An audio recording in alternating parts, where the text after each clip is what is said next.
So work is going to be force times distance, or as we like to say, W equals F times D.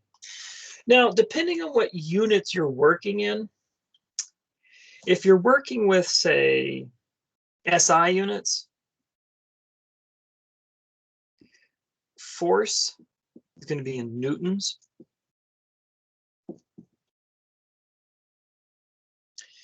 If you're working, like you say, with US units, you got to be careful here. Force is going to be in pounds.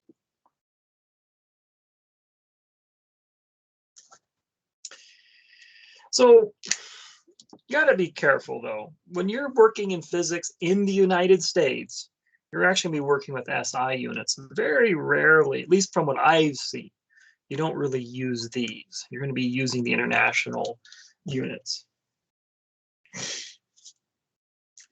Now, define the amount of work.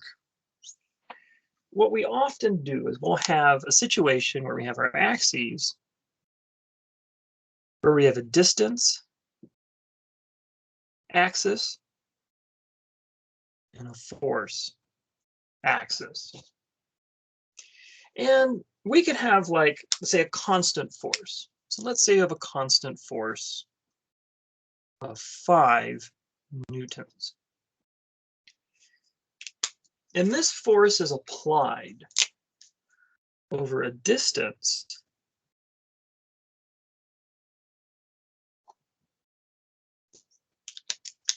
of 10 meters.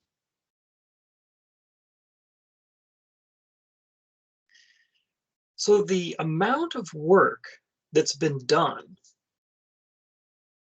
is the area under this curve, if you will.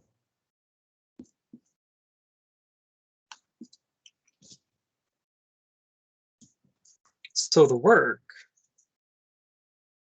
which is force times distance, is 5 newtons times 10 meters, or 50 Newton meters. In Newton meters, those have a particular kind of unit. We're going to say this is equal to 50 joules. Newton meters are done in joules. And joule, if you're curious how it's spelled, Joules, joules. Now, where calculus comes in is the situation when the force is not constant, or this force varies.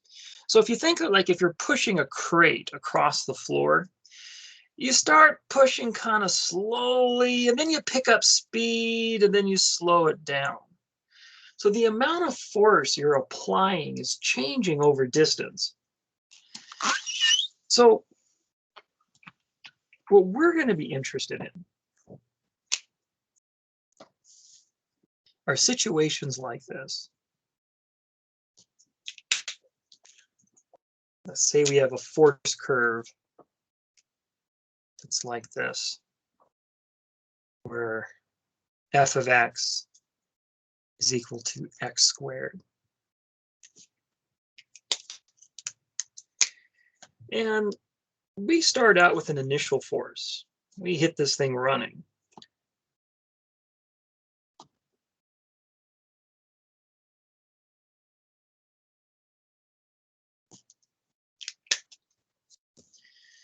So the force is x squared. The distance is going to be 10 minus 1, where it's equal to 9. But we're going to actually work from just x is 1 to x is 10. So our work is this area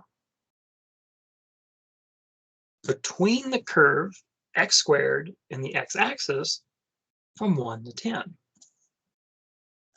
So this says our work will be the integral from a to b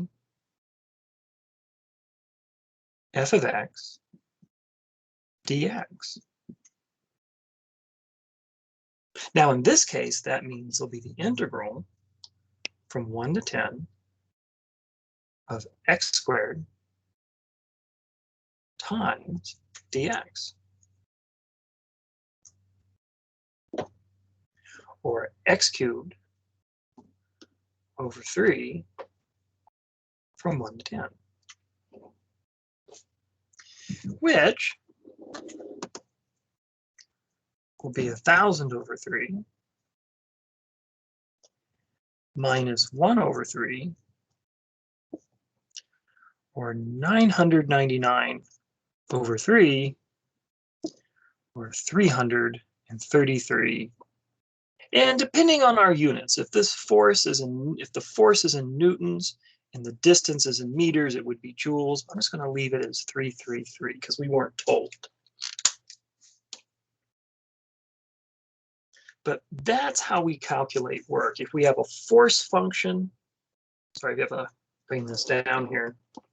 We have a force function and a distance axis.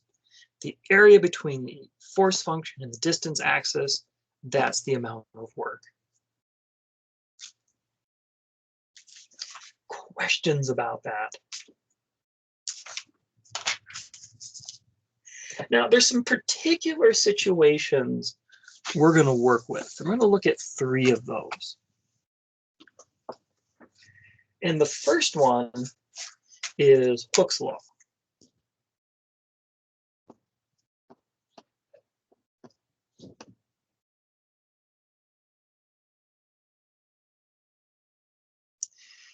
And this is F equals kx. Now, the idea is this. This is used often for springs. So let's say we have a wall here, and there's a spring doing its spring thing. Now, let's say this spring is, say, call this x0. So this is a spring, if you will, at rest, or a spring that's not under stress. It's just sitting there, no one's yanking on it. But then we might pull on the spring.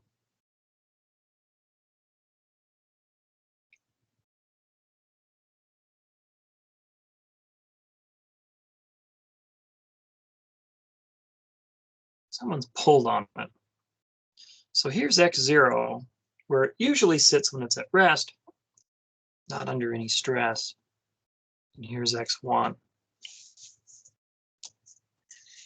So what we can do, we can call this distance between x1 and x0 x.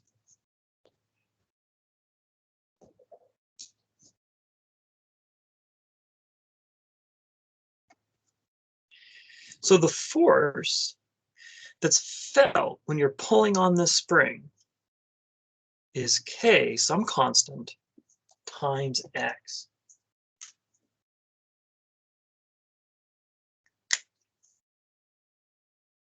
So that's how we come up with the force. This is a force that's felt.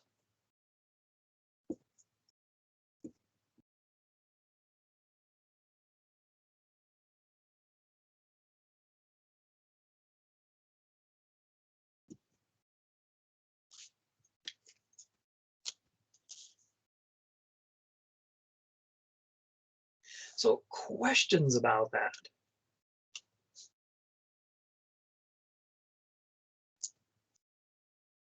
So the thing you want to be careful with these is minding your x1 and your x0. So let's say we have something like this. Find the work required to pull, or let's change this, let's compress it. I'm following the example in the text. So to compress a spring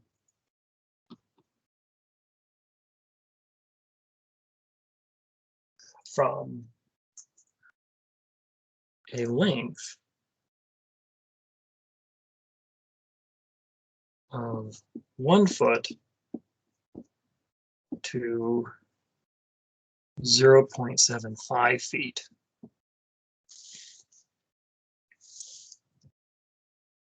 Let K equal 16 pounds per square foot. So now we're dealing with the US system. So we're going to have something not joules. Again, joules is for the SI system.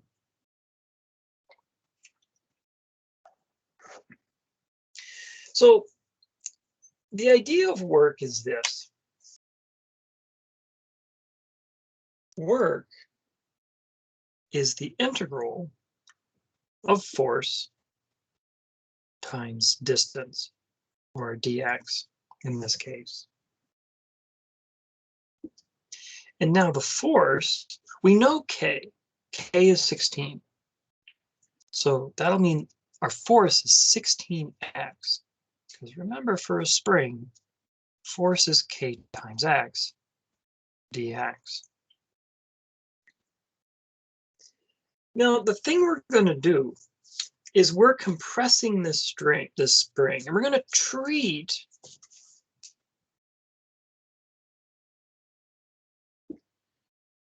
a length of 1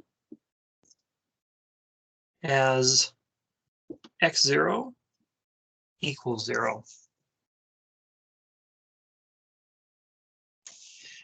And we're going to treat x as 0.75 as x1 is 0.25. So you want to mind your x0 and your x1. So we're going to do work. Now the work is going to be the work of compressing instead of pulling, but it's still going to be work. And maybe you're using different muscles when you do this, but you're still using up the same amount of energy. At least that's the idea in theory. So we're going to start our work at the natural length of the spring, which is going to be our 0. We're going to finish our work 0.25 units beyond the natural length. That's going to be our x1. So now you have our integral from 0 to 0.25, 16x dx. And that's going to come out to 8x squared, 0, 0.25. And that comes out to 1/2. And the units are going to be force times distance, or foot pounds, versus really distance times force, but that's what you're going to get. Questions about that? So the trick on this, it's coming up with your bounds. The natural position of the spring, that's going to be your 0. And then how far beyond do you go that past that natural length? Well, 1 minus 0.75 is 0.25. So our x1, that's how far beyond the natural length we go. And then we just use our force formula, integrate it, and we've got it. Questions about that? Where did you get the 16 from? The minus 16? Oh, this is foot pounds. I'm sorry. This is lb. Oh, okay. Thank you. Yeah, that would be confusing. This came up in my algebra class, how if you use a as a variable, we had a to the 9th, and it's like a, was it 500 a to the 9th? And the a could look like a 0 if you're not careful next to 500. The a could look like a 9 with an exponent of 9. It's one of those things where you got to be careful that you don't make this look like a number. This dash means actually a multiplication. I know that's weird, but that's what it is. So the actual number, if we ignore the units, your answer is going to be 1/2.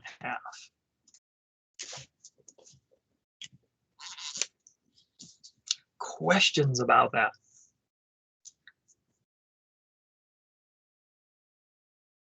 Well, it's about to get, how do you say it, particular.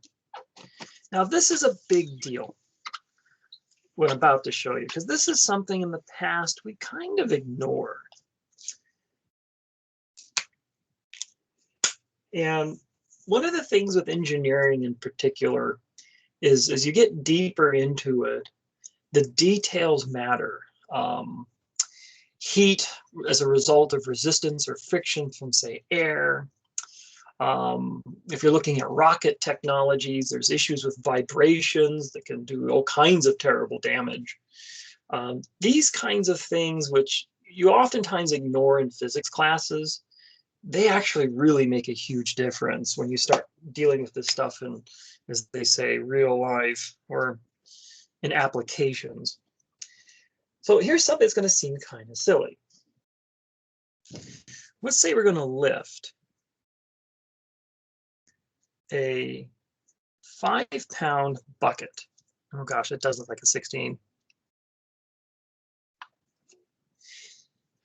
A 5-pound bucket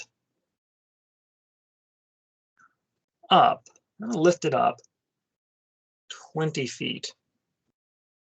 Well, that's not so silly. I mean, we do stuff like that. Like if you're doing some painting, if you're doing a roof repair, yeah, you're going to be hauling stuff up along the sides of buildings. And it's going to be at a constant speed. We're lifting this up at a constant speed. And the reason that's important, we're going to be exerting the same amount of force against gravity the whole time. So we're not going to put more force behind this. So we got a constant speed. Well, that's pretty typical. You might have worked with problems like this, stuff in physics, you'll deal with this. But this is where it gets particular. When you lift this bucket, you're using a rope. And the rope also has weight. And depending how much rope is draped over the building, over the side, attached to the bucket, the more rope that's draped over, well, the more weight of rope you're lifting up. Now, of course, as you're pulling this bucket up, there's less rope that's between the bucket and the roof, so there's less weight contributed by the rope. And again, this is one of these things that maybe in the past we kind of ignored, but now we're going to address it. The rope weighs, and we have a density here, 0.08 pounds per foot.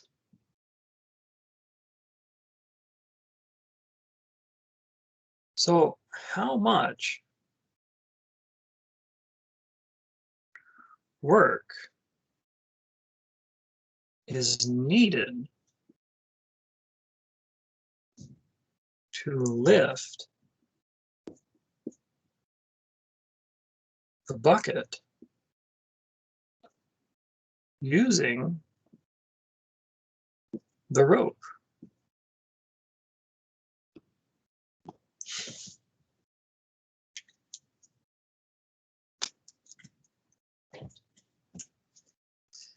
So this is one of those details we usually ignore. We say, well, the rope's not going to be very heavy. Who cares? We'll forget about it. But if you're lifting something really heavy, you've got to use some heavy chains, you got to use some heavy, say, cable work, and you've got a machine that's sort of at its very edge of performance. Like it could break down. Well, this could be a serious question. Like, how much, how are you rigging this? Is your rigging actually going to be an issue, not just the object you're trying to move? So this is how we're going to attack this. We're going to think of the rope and the bucket as, well, they're two different things. So we're going to calculate first the work lifting the bucket?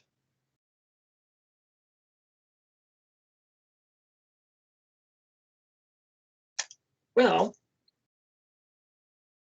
the bucket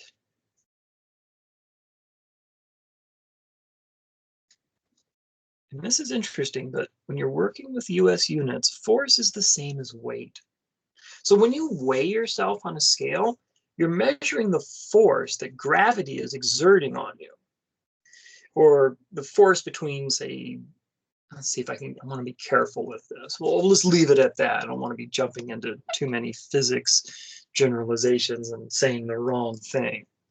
But you're actually measuring a force when you hop on a scale. And that means when you go to a different gravitational field, say on the moon, well, there's less of a gravitational field and or less not a strong one, I should say. And so the force isn't as much, hence you weigh less. So force is equal to weight. So that means the force in this case is going to be the 5 pounds. The distance, well, the building is 20 feet tall. That's 20 feet.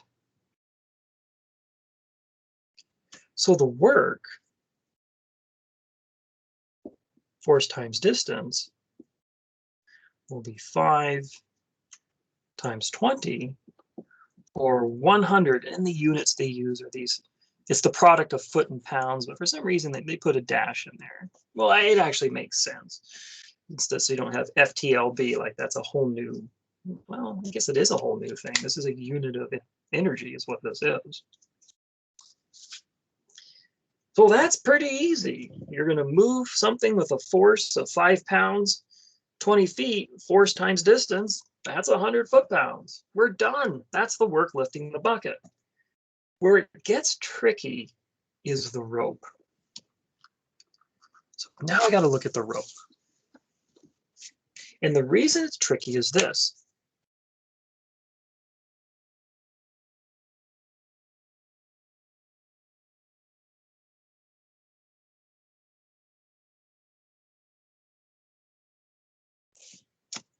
The reason this is tricky is that the weight of the rope is always changing.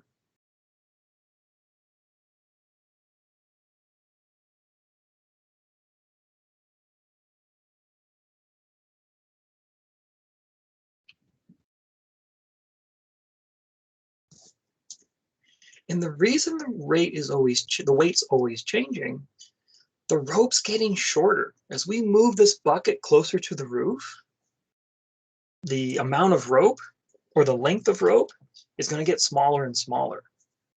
So the weight, well, this was the density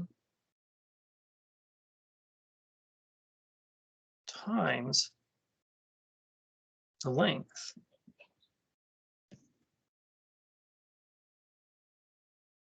Or the density they gave us, it was 0.08 pounds per foot times, well, the length in feet.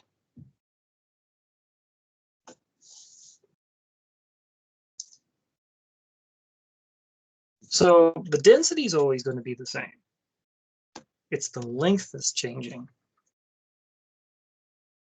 The length varies from 20 feet to 0 feet.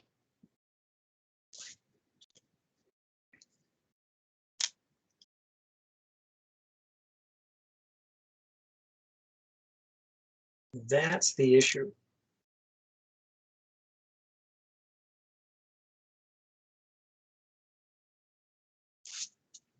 Now, how is it varying?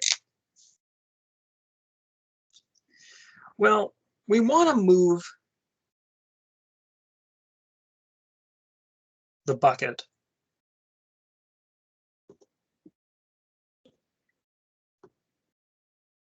from, let's say, y equals 0 to y equals 20.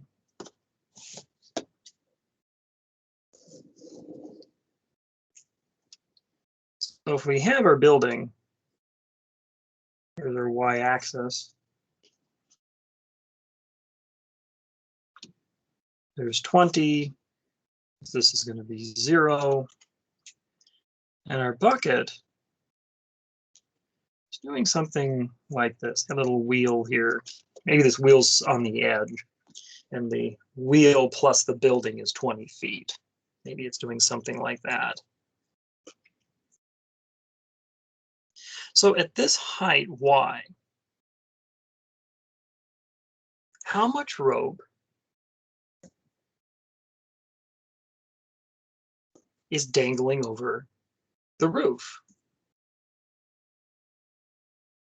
Well, the length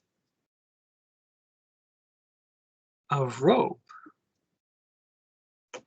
is 20 minus y.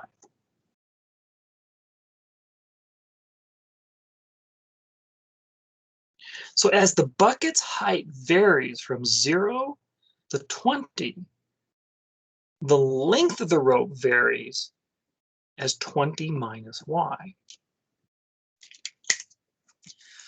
Questions about that? Let me make this a little more accurate. Let me help out here. We'll call this 20. There we go. It's a little bit.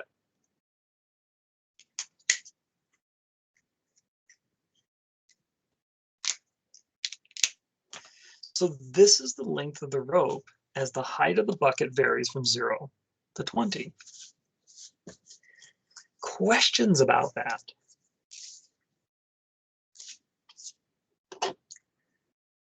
So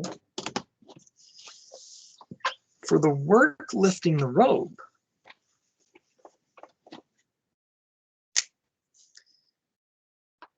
W is going to be the integral of force times distance.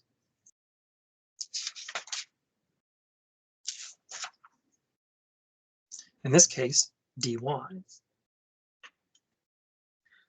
Now the force is going to be the weight per foot times the number of feet. So this is our force in terms of y, and this is our dy. And here I'll make this a function of y.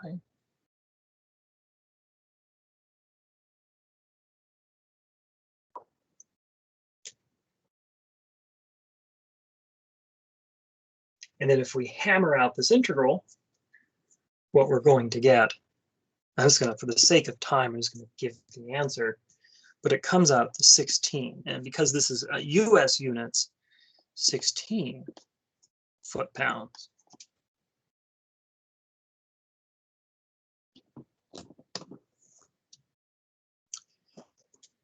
So that's the work lifting the rope. So the total work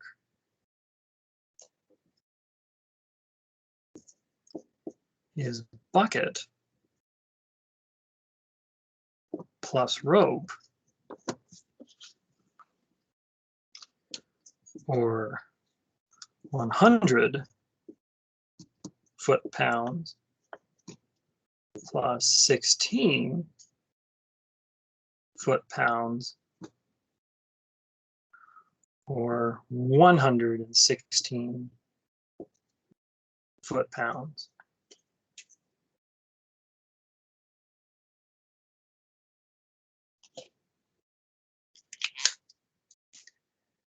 And so that's our answer. Now, again, often in physics, you'll worry about the bucket and you'll ignore the rope. But you throw some calculus in there and some facts about the rope, you can find the total amount of work. And again, if you're working with some object that's really hard to lift, like you're going to have some kind of a machine that's going to be at its very limit to lift this thing. Like I'm thinking like you're moving this huge, huge boulder. Well, then the rigging, knowing how much work it's going to take to move that rigging, that's also going to matter. So these things aren't irrelevant. So the last type of work problem to go over, and then we'll jump into centers of mass.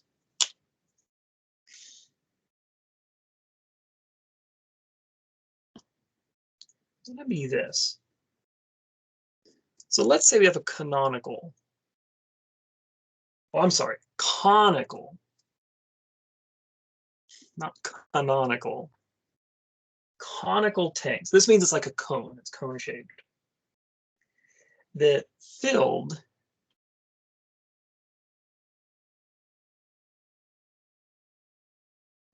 with oil within 2 feet of its top.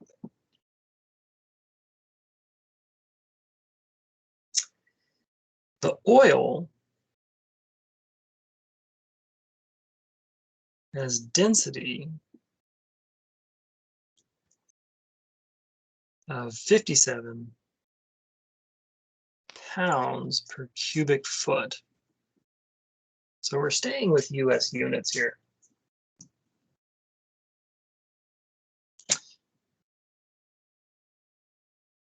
How much work is needed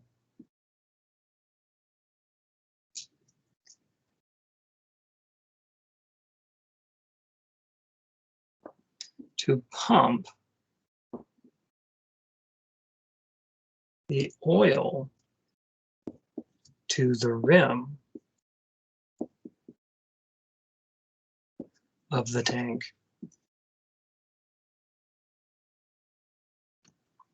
Now there's some data that's missing from here because in this I'm using an example from the text.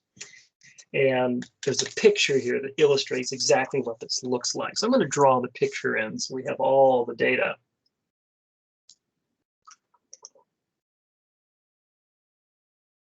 Let's give you a second to write that down.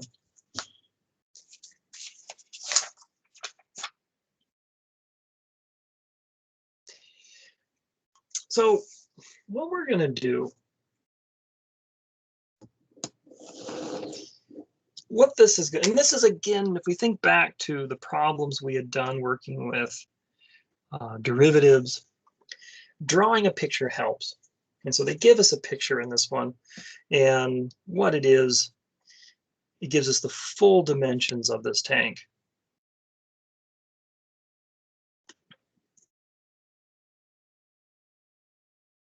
And they tell us that it's actually 10 feet tall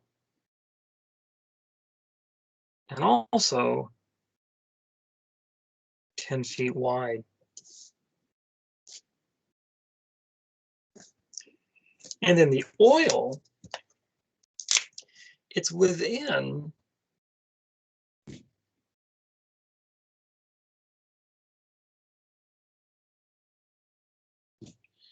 2 feet of the rim.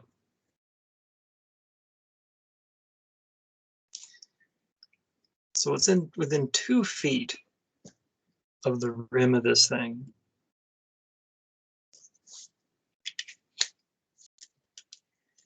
So that means if you put this,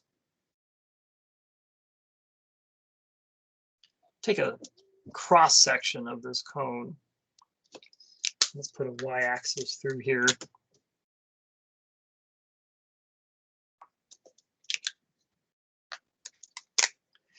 The oil sitting around here at y = 8.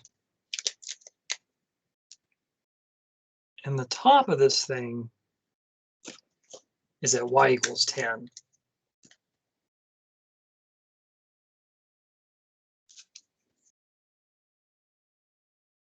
So how are we going to do this?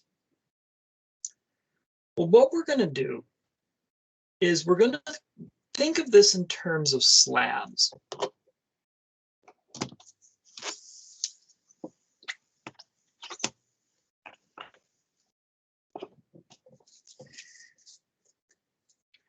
We're going to imagine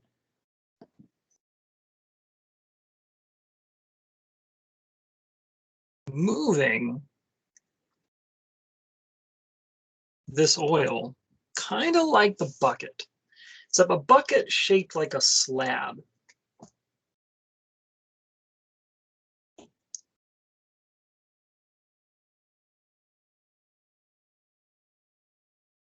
Or disc. Move it in disc. So what we need to figure out is one of these discs of oil, how much does it weigh? So we have this tiny little disc here. Now technically there's going to be a little slant here and a slant here. But we're going to, well, I guess we could put that in there. There we go, this little disc. So the force is going to be the density times the volume. Because density, it's weight per volume. So weight per volume times all the volume will give you all the weight.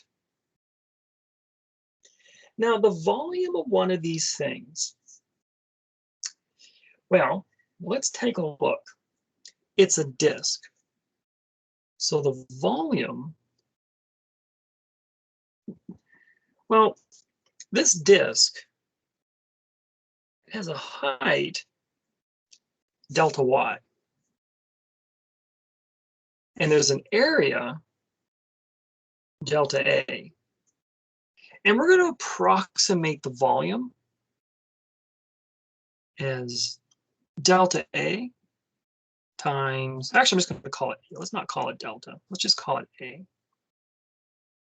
It'll be the area times delta y. Now, what we're talking about is the area of a circle. So if we take a look at our cone, let's say here's our disk. We're going to kind of ignore the slant part because what's going to happen, we're going to make delta y so small that the impact of those sliding in sides will become negligible.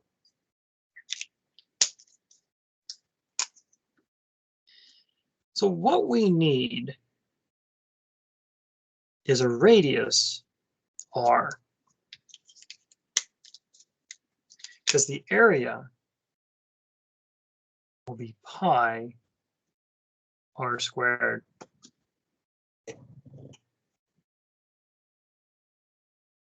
So how do we find this radius? Now, this is where where the picture they give you is really important. So what we're going to do is we're going to make this note. Remember, this thing is 10 feet high and 10 feet wide. So that means the edge here is 5. This is -5. And the height here is 10.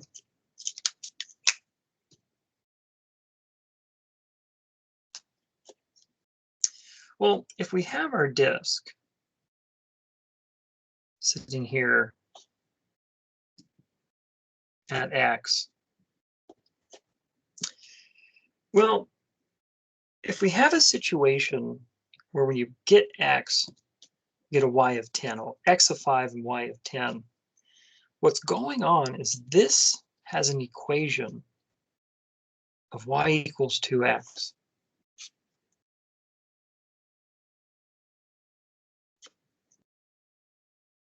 Take a second to think about that. If it doesn't make sense, let me know. It's not obvious, but because it's 10 feet across and 10 feet tall, if you make a cross section of this, like we have, you can describe the sides using y equals 2x, and on this side, y is minus 2x.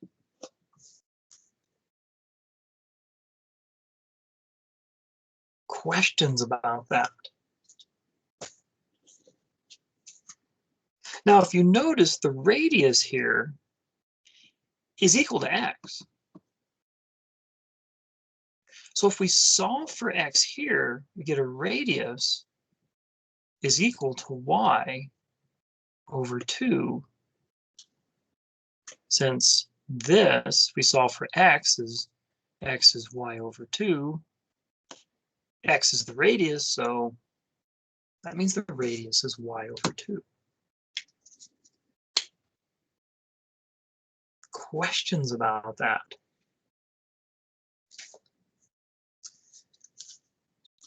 So now let's go back to calculating our little volume. So to rehash what we've done, we need to find the force. Force is density times volume. We need to find the volume.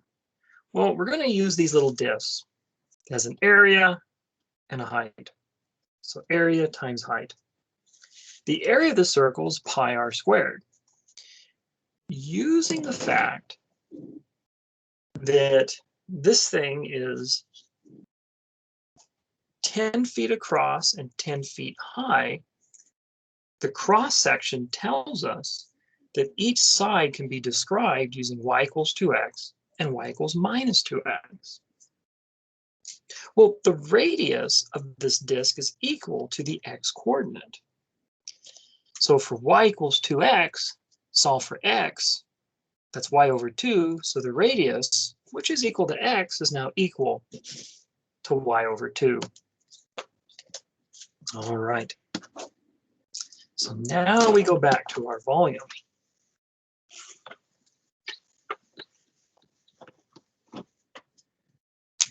So our delta V, our volume, is going to be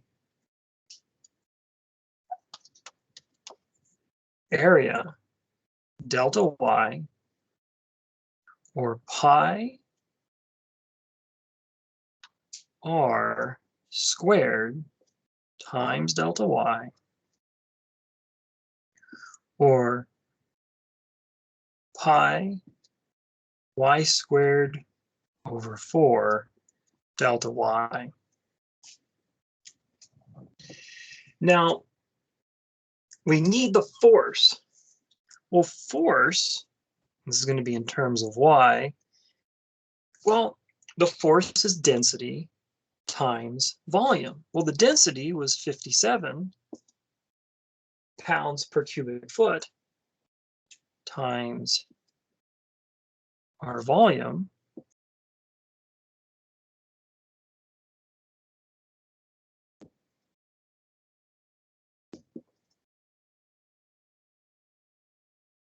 So delta V. And so when all is said and done, the force is 57 pi y squared over 4 delta Y.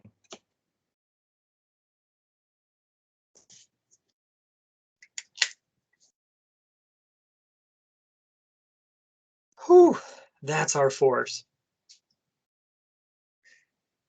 Questions about that?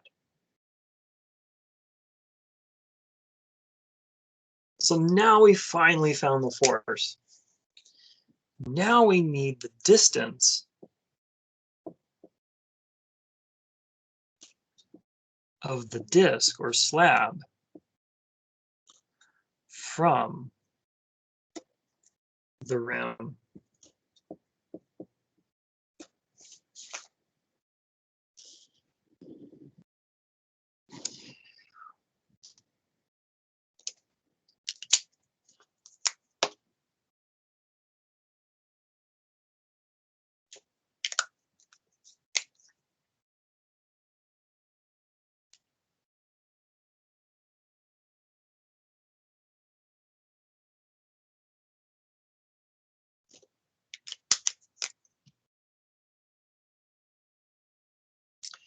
Now let's say it's located.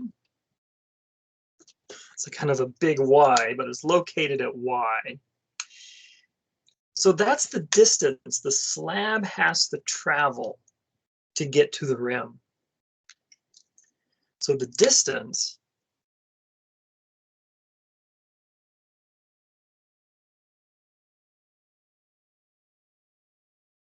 is 10 minus y.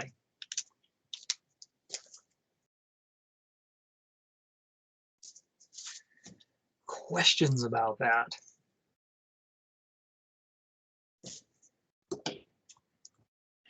So finally, the work to move one of these slabs located at y, which is force times distance, is 57 pi y squared over 4 delta y times 10 minus y. Or we can move things around a bit. 57 pi over 4, 10 minus y, y squared, delta y. So that's the work to move one slab located at y from where that location is to y equals 10. So how do we do our integral? Well, here's the thing. So let's take a look. We'll just say what this is. Move one slab of width delta y located at y. And what we're going to do, we're going to move it from y to y equals 10. That's the amount of work that we calculated for this one little slab. But we're going to move all the slabs. So what we're going to get is this.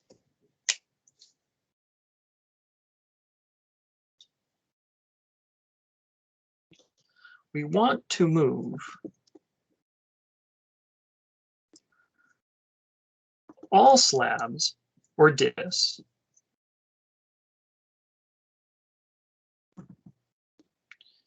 between y is 0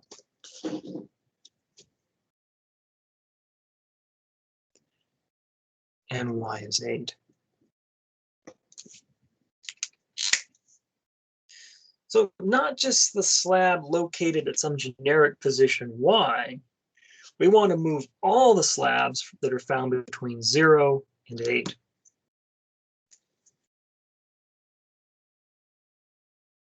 Questions about that?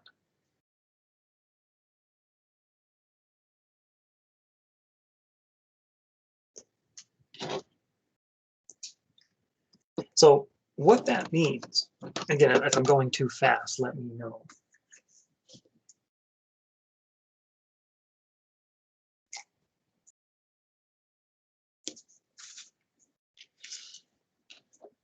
So what's going to happen is this.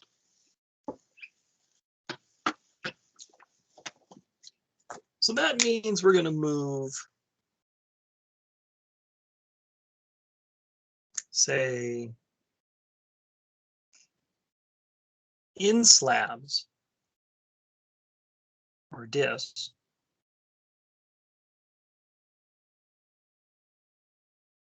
with locations varying from y equals 0 to y equals 8.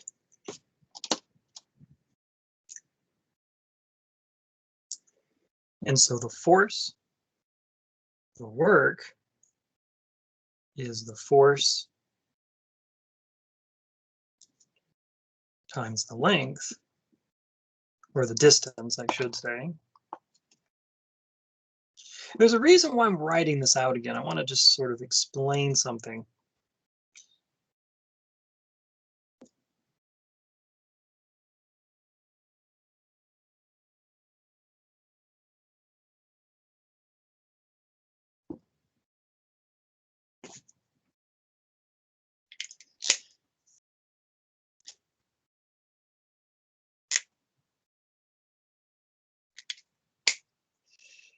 So this was our force, and this is our distance. So the distance is always going to be 10 minus the starting location for our disk. Now the starting locations for the disks are going to vary from 0 to 8. So one of the confusing things about this problem is that when we do the bounds of integration, we're going to actually do them from 0 to 8. And you might say, well, hold on. We're trying to pump this oil to a height of 10 feet. Well, we are doing that. This is the distance from the rim that we have to pump the oil to. It's where we're going to stop minus where we start. What ends up happening is our starting location that's going to vary from 0 to 8. And then the distance we have to move the oil, it's 10 minus that starting location. So what we're going to vary is actually the starting location of our disk. We're going to integrate over the starting locations, 10 minus the starting location.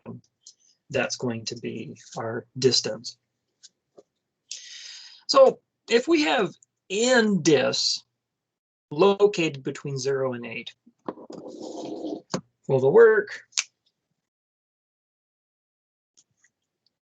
will be the sum k equals 1 to n of 57 pi over 4, 10 minus y, y squared delta y. And let me put some k's here. This is a sub k, and this could be a sub k. The disk could have different lengths, different heights. And then here's that same sub k starting point.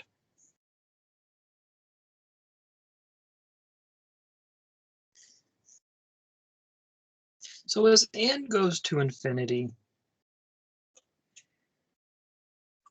the disk height delta yk is going to go to dy. It's going to become infinitesimally thin. And so what we're going to get is the integral. We're going to integrate over all the starting locations for these disks. 57 pi over 4, 10 minus y, y squared dy. We're going to get our integral. And if we hammer this integral out, for the sake of time, I'm just going to give the answer. But if you wrestle with this, what you'll approximately get is 30,561 foot-pounds.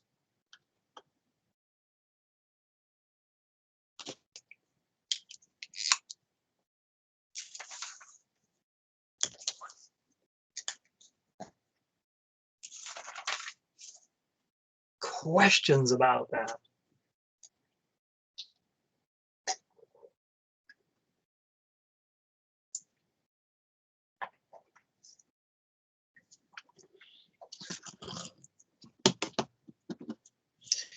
So the last section of the book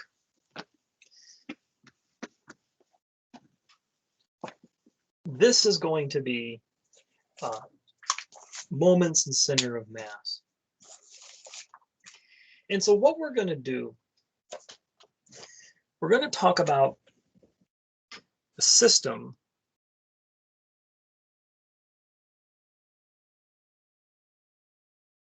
of moments.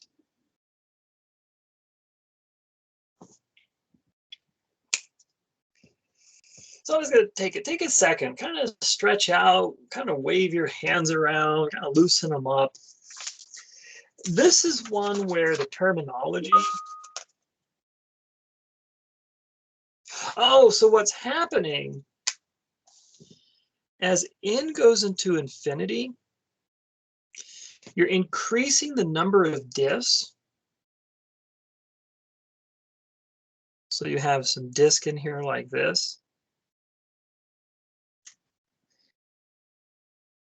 The only way you can increase the number of disks, like we have, say, 1, 2, 3, 4, 5. So here's n equals 5. You have to make them thinner and thinner.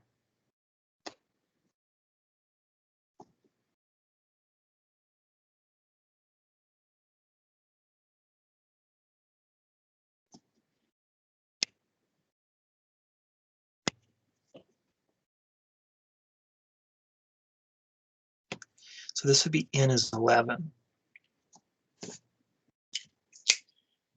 So as you increase n to infinity, like here's n is 5, and there's some noticeable width. But at n is 11, they're much, much thinner. So as n goes to infinity, then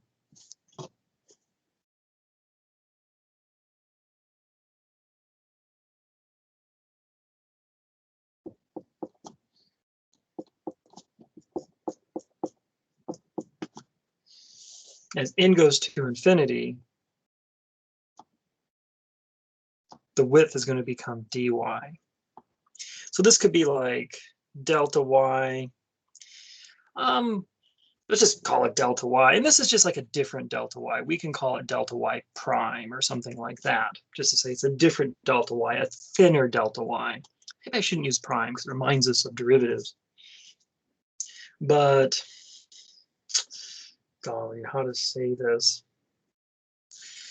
Thicker delta y, thinner delta y. As n goes to infinity, almost infinitely thin delta y.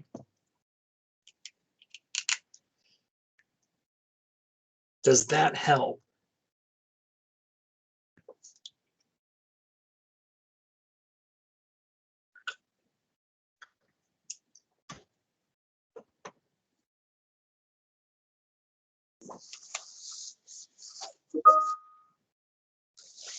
It's basically, you've got 1, 2, 3, 4, 5 disks here. So they have to be so thick. But to have 11 disks, they've got to be even thinner.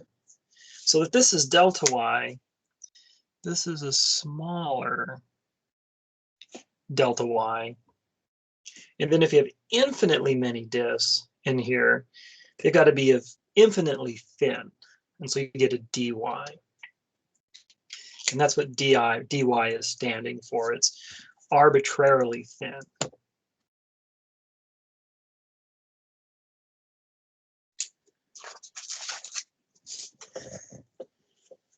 All right.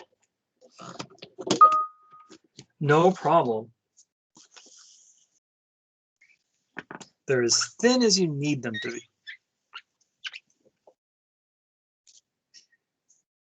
Now you can play around with this.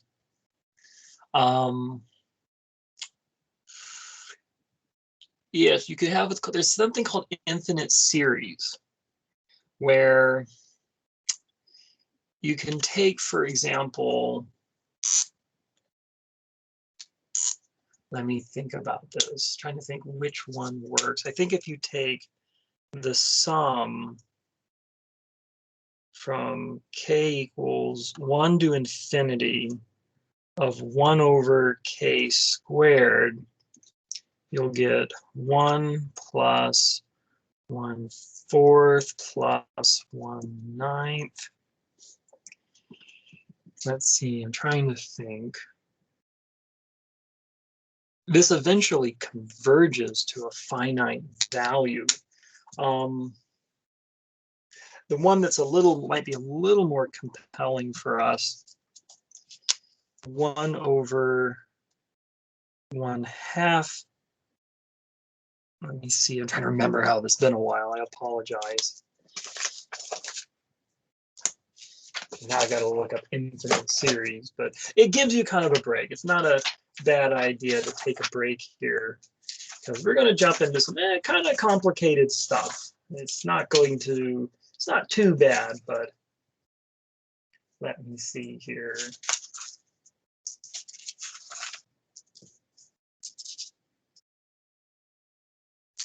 I want to say it's 1/2 to the k. Is that what it is? No, let me think.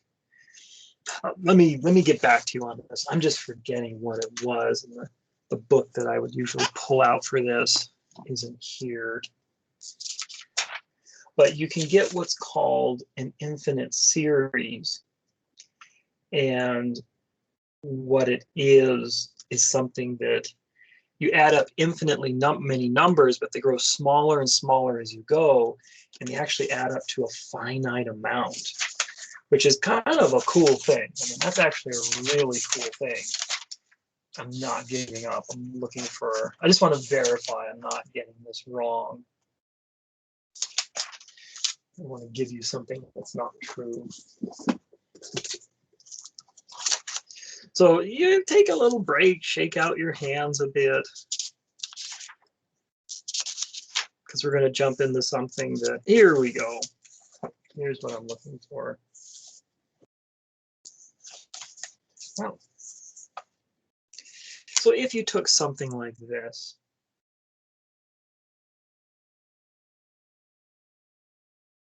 k equals 1 to infinity of 1/2 to the k. If you add this up, you'll get 1/2 plus 1/4 plus 1/8, and it goes on and on and on forever. So you could think of these as the widths of discs. So this is 1/2 an inch, 1/4 of an inch, 1/8 of an inch, and they're just going to get smaller and smaller and smaller. Like the next one would be 1/16 of an inch. It turns out this reaches a finite sum.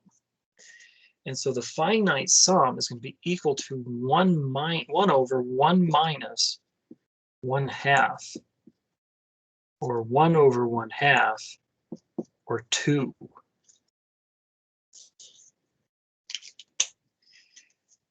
So the reason I mention this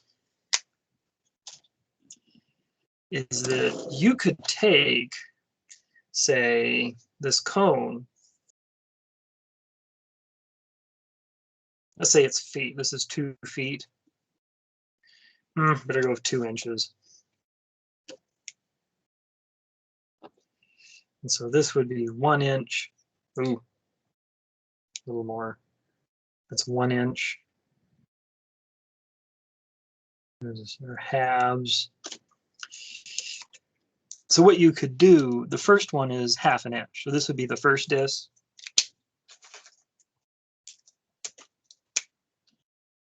It's 1/2 an inch.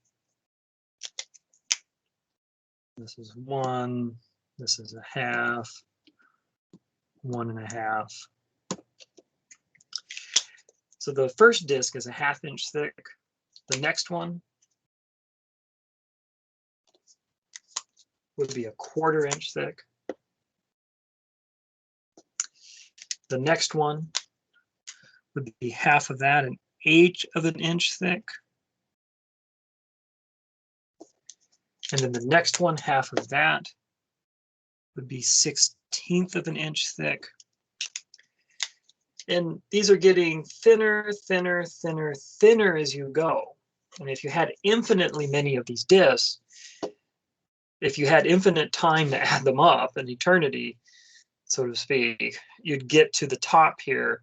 You'd have infinitely many discs, but not all of them would be the same width, like dy. They could be something like 1/2 an inch. So the whole thing with packing infinitely many discs in, there are ways you can do it so the disk widths are uneven and very tangible. But we tend to assume something else. We assume that they're sort of, say, roughly the same width, and they're going to be arbitrarily small or arbitrarily thin. But anyway, that's just kind of a weird mathematical kind of off to the side. Anyway.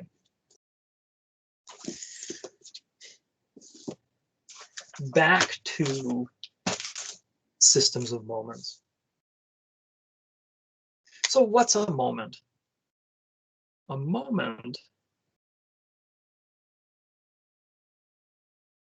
is a mass times distance.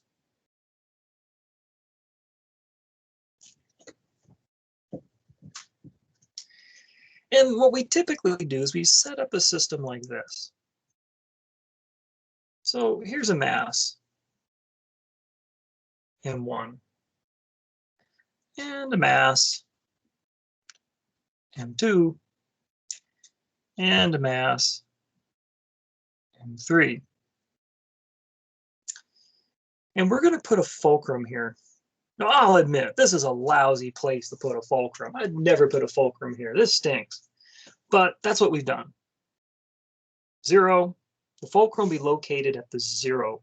So that's x equals 0. We'll call this x1, x2, x3. So this is actually just going to be a reference point, and it's pretty arbitrary. We just kind of came up with it. The reason I say this is a stinky place for a fulcrum is we're trying to balance this. There's no way this is going to balance. But you know what? It's actually not a stinky place because it's not going to matter. This is just to give us a 0 location. And so this lets us define torque. Torque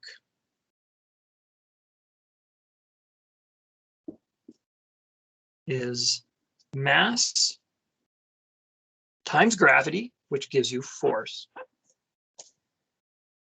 times the distance from this arbitrarily chosen 0 location. And gravity is going to be the same everywhere. This isn't a giant system reaching out beyond the Earth's gravitational field where G is going to be different. Well, that's okay, fine. The product of the mass and the x's, all of them multiplied by gravity gives you torque. So here's the key thing.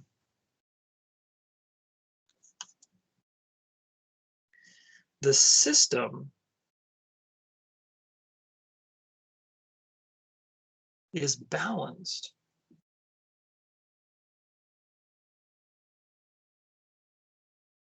when the torque equals 0.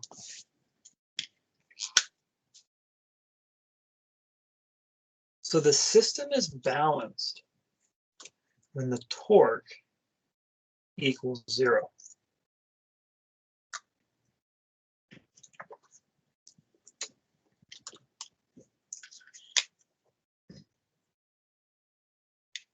So what we're going to do is this.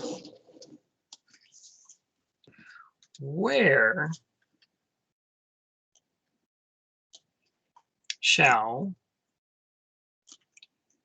we move the fulcrum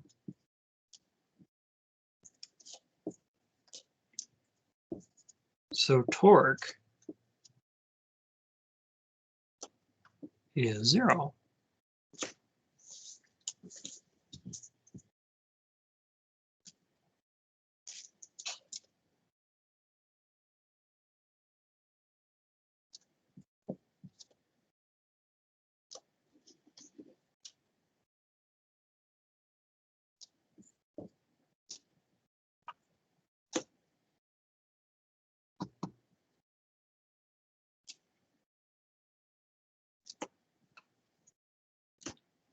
Now we're still going to keep this location as 0.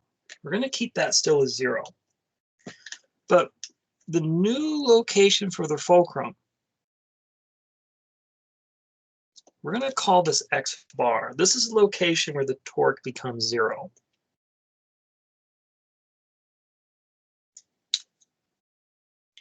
So what happens if we recalculate the torque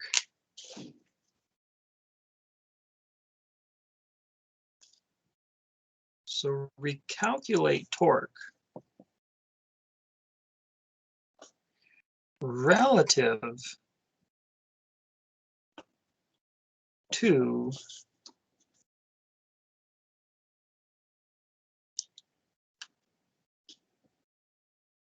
hypothetical, I'm gonna run out of room, balance. Well, maybe not, point. We're gonna recalculate the torque where we assume now it's gonna be 0. Like, let's say this is the point where we put the fulcrum and it's gonna be 0. The torque's gonna be 0. So what does that look like? Well, now we're going to change our distances is what it's going to be.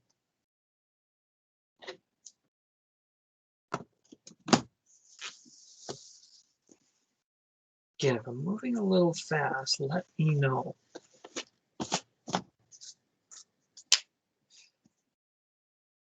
So the torque is going to be 0 because we found the balance point, hypothetically, let's say we did. And the distance between x1 and the balance point is going to be that. And then we still have mass. We still have g. Plus the distance between the second mass and the balance point, m2 times g. And the distance between the third mass and the balance point, m3 times g. So what we do is we recalculate the torque. Instead of relative to that 0 location, we do it relative to this new fulcrum point. And so now the distances, instead of being x1, x2, and x3, or x1 minus 0, x2 minus 0, x3 minus 0, it's now done relative to the balance point, x1 minus the balance, x2 minus the balance, x3 minus the balance. And so this is what we're going to do. Let's solve for the balance point.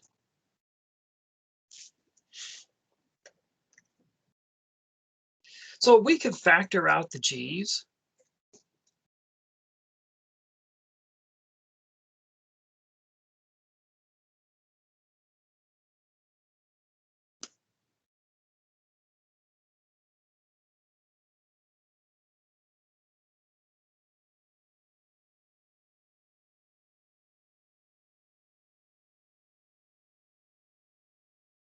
Those we can factor out. And then we can divide it off. We can divide g on both sides. Well, it's just going to go away. So you're going to get this. Now, I'm going to, let's see, what's the best way to look at this? Let's distribute the m's.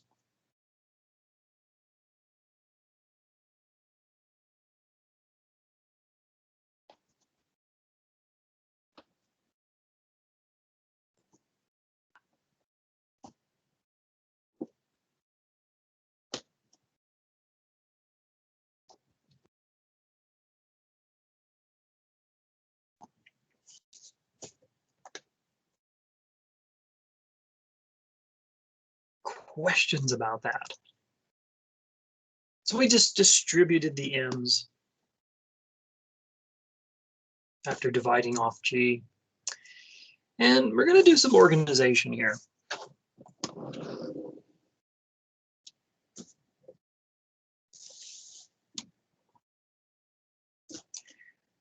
x1 m1 plus x2 m2 plus x3 m3 plus x bar m1 x bar m2 x bar m3.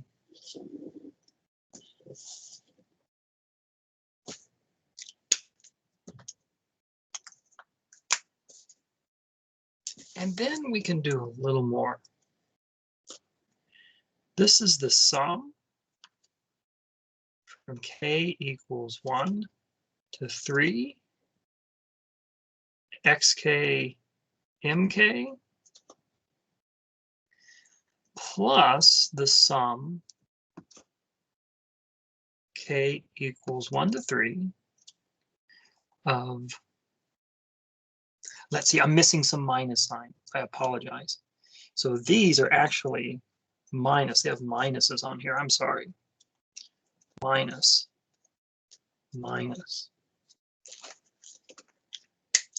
So let me do a little more work.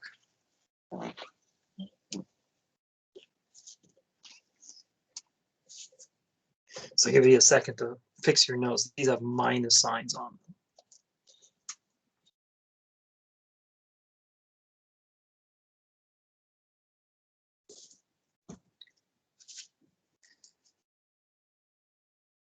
All right.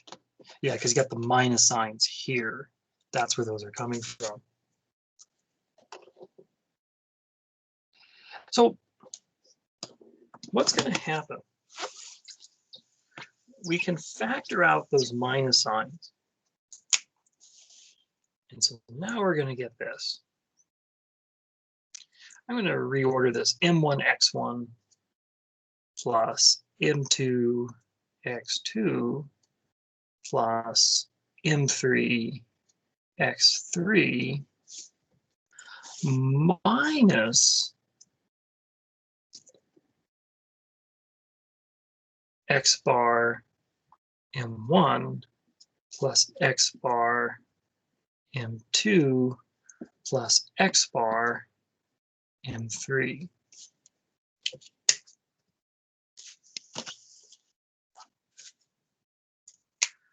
Or this will be the sum k equals 1 to 3 mk xk minus, factor out the x bar, and this is going to be the sum k equals 1 to 3 mk.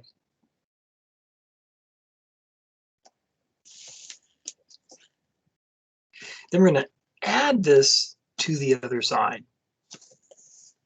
X bar, and there's the sum k equals 1 to 3 mk equals the sum of k equals 1 to 3 mk xk, and we've almost solved for x bar. Divide this to the other side, and so x bar is this. If we have numbers for the x's and for the m's, we would have the location on our fulcrum of our balance point.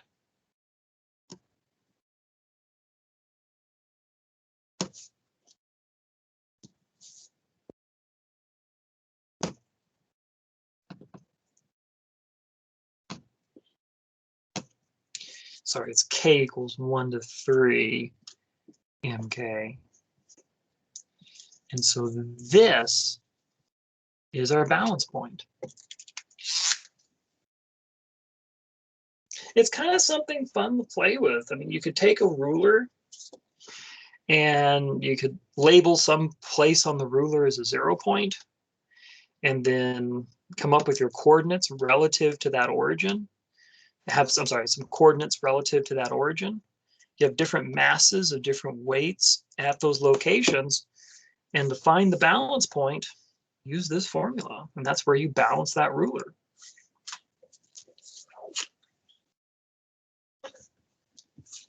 So that's the idea. And this is a bit abstract. But another way of calling this is the center of mass.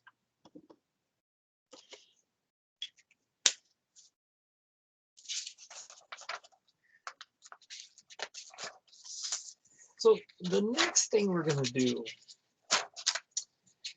we're going to come up with one more abstraction, and then we're going to jump into some examples, and then that's going to be it. Well, that's all well and fine if you have little weights distributed across a ruler. You're trying to figure out where to balance this ruler. So what we're interested in is finding the center of mass of like a flat plate. If you wanted to take a pencil and you're going to balance a plate on a pencil, where would you place that pencil so it balances? That's what we're interested in. So that's an idea of how to find center of mass. This is what we're going to do. We're going to look not across a ruler, but across a plane.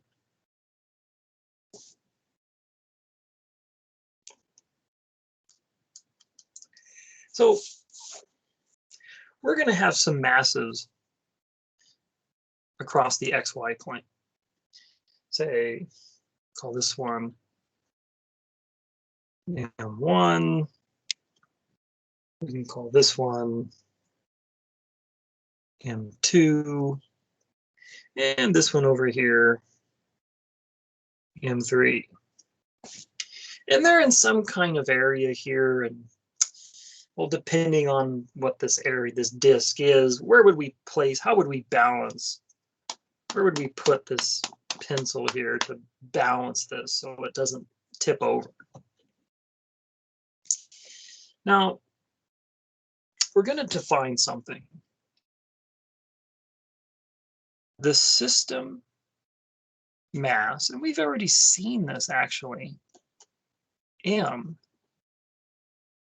capital M, is the sum of the little mk's. That was the denominator from the formula before. Now, what we're going to do is we're going to treat each axis as if it was a fulcrum.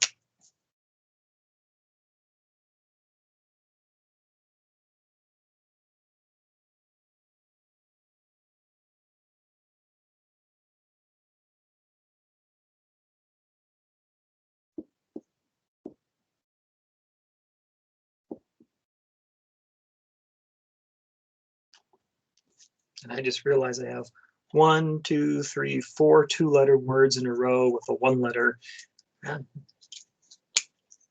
Must be some kind of record. I'm sure I've done it in the past, though.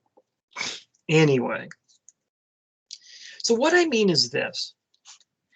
If you have the x-axis here, then we're going to try to balance something like this. On the x-axis, like it's this long fulcrum underneath my hand.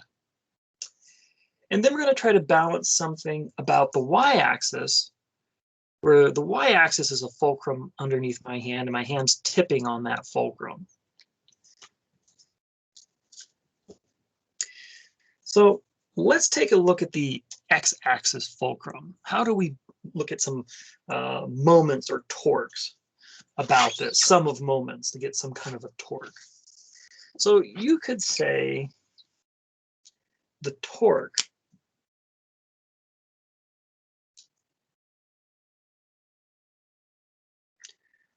about the x-axis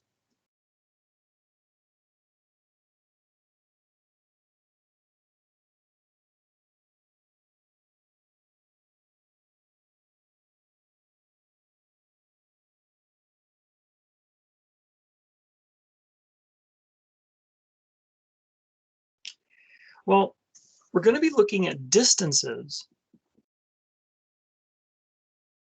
to the x-axis. So for M1, it's a distance y1 from the x-axis.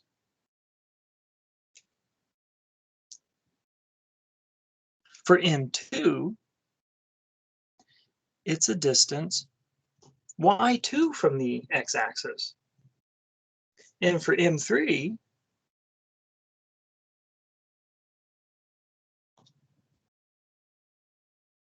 it's a distance y3 from the x-axis.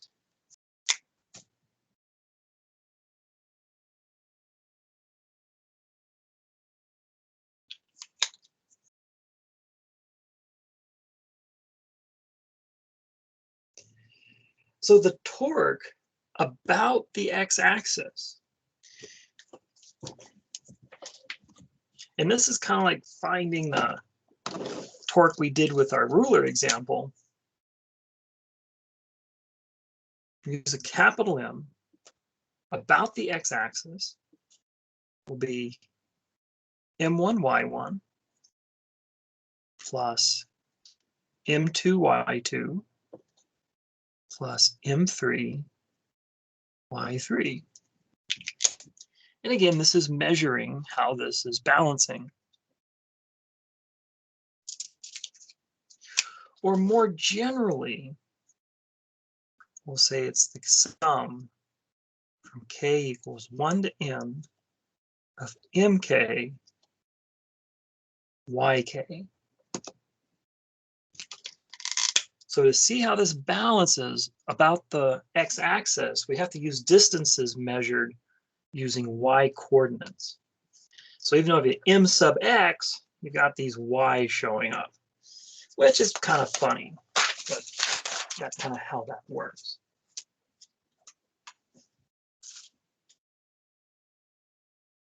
Questions about that?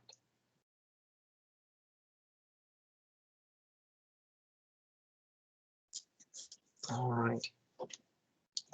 Now, we're going to have another one.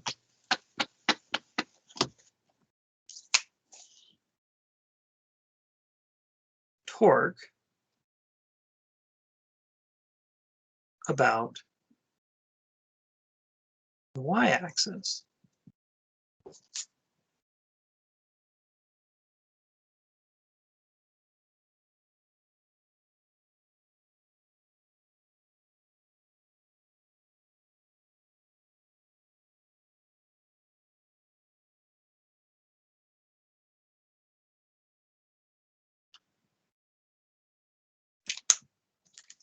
So now we're measuring how we're balancing like this. So that means we're going to use the y-axis as our reference.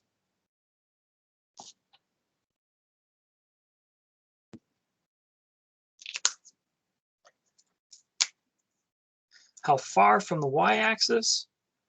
Well, this distance will be x2.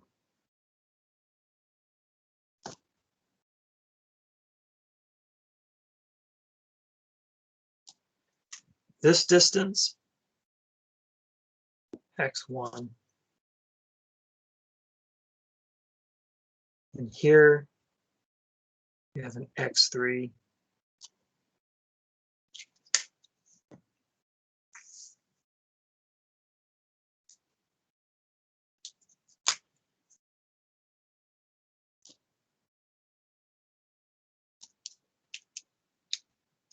I'm going to make these black.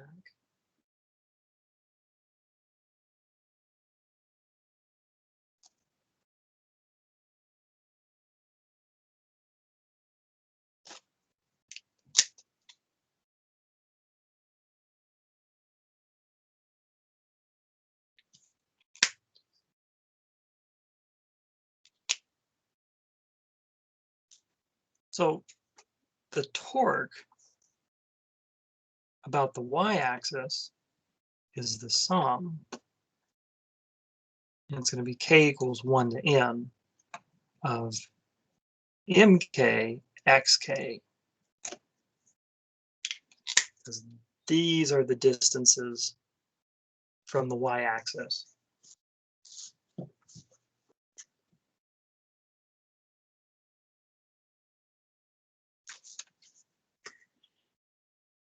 So to find the new location, so that gives us our torques. So to find the location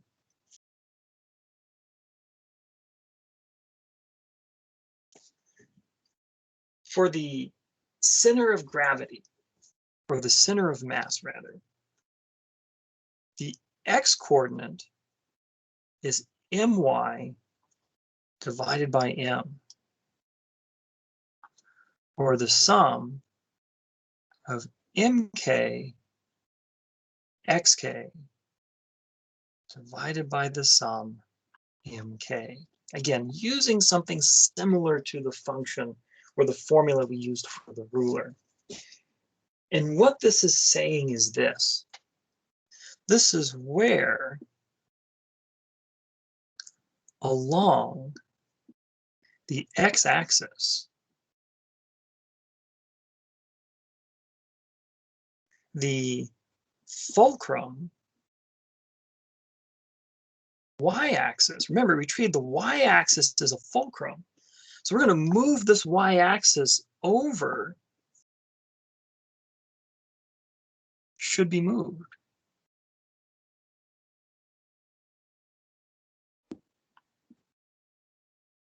For balance.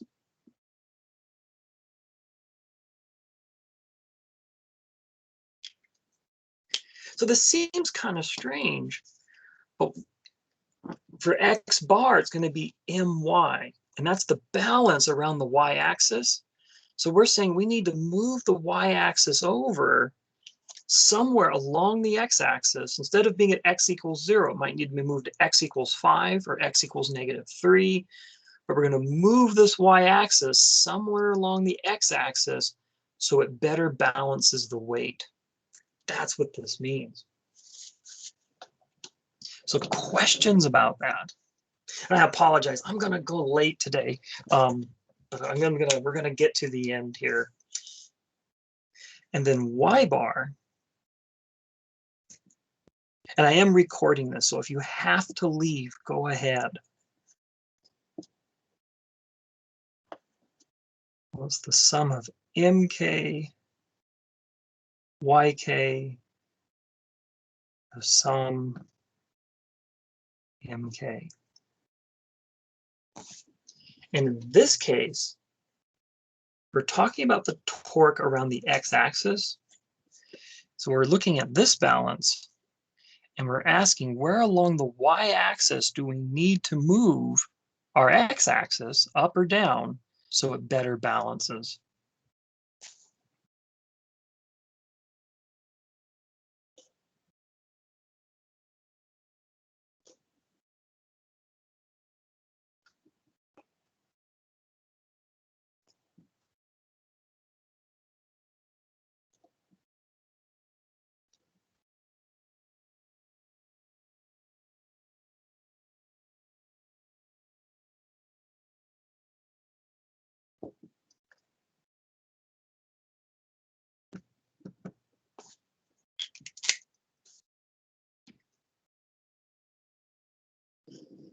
And so what this does, we get a center of mass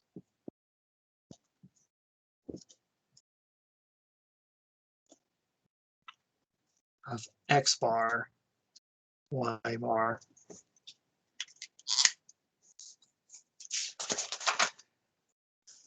So we're almost there. There's a lot of concepts in this section. I do know it's very abstract, but we're almost to the point where now we can start dealing with a plate. Because again, we're still dealing with points, point masses spread out. Now let's get to a plate. And the idea is we're going to convert a plate into point masses. And then by finding the center of mass for the point masses, we find the center of mass for the plate.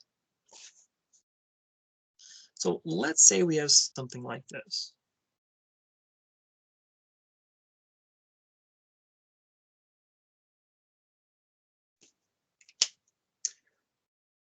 to find the center of mass of a plate, we're going to divide the plate into strips, and then we have a center.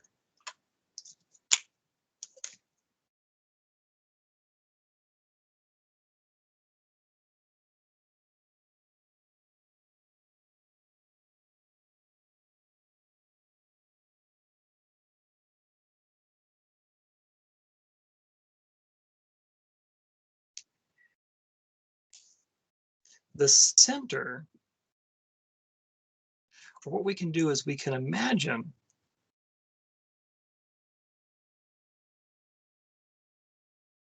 the mass of a strip concentrated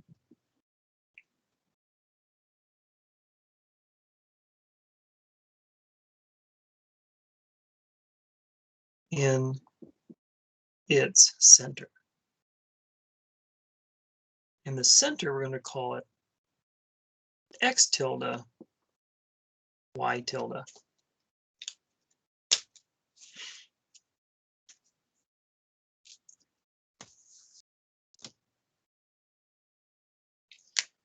So this right here,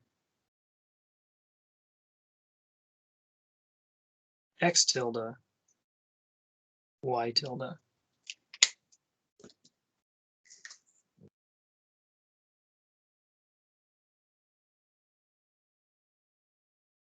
So this mass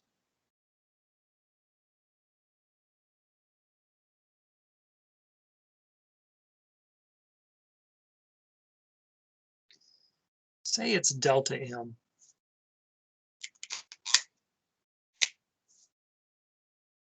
This is for the strip.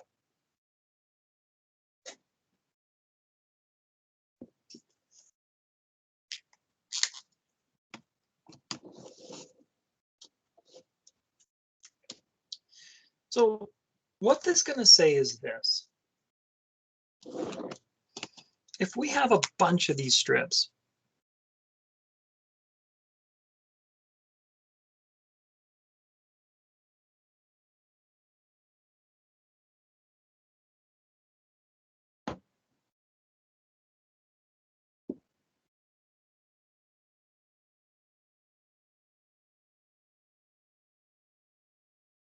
you have a bunch of these strips, then the center of mass, x bar, is going to be the torque about the y-axis divided by the mass, or it's going to be x tilde k delta mk divided by the sum delta mk. Because each strip has a distance x from the y-axis.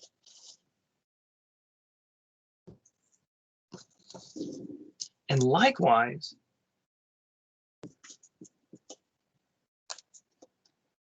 n sub x over m, or the torque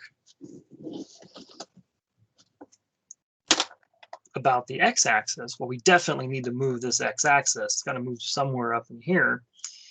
And the distances from the x-axis are measured how far using the y-axis, vertical distance, which again we measure using the y-axis.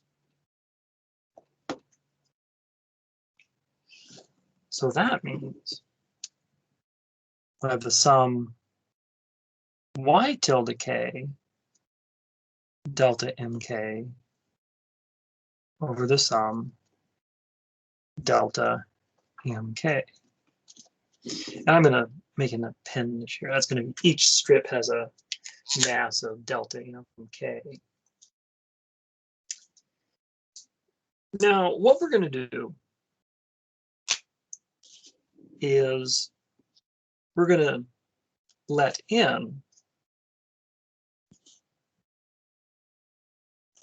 go to infinity. So as n goes to infinity, the number of strips increases, and delta mk, because these strips are getting smaller and smaller, their masses are getting smaller and smaller. They're going to go to dm. And so finally, we get our formulas, and we can finally start jumping into some examples. Granted, it's a very kind of long conversation. But if I'm going too fast, let me know.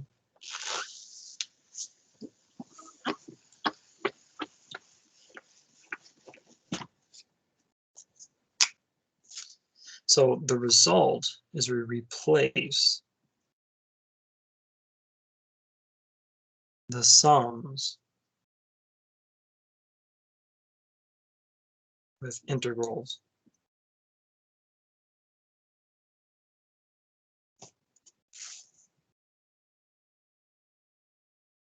So mx is now the integral of y tilde dm.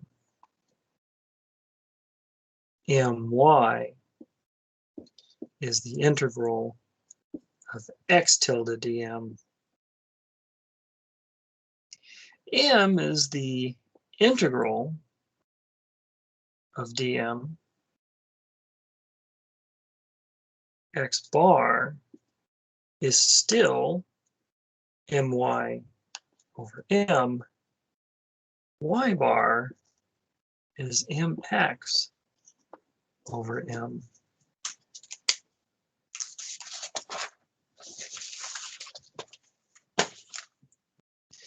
So that's it. And just 2 points to make, really. Now, often, dm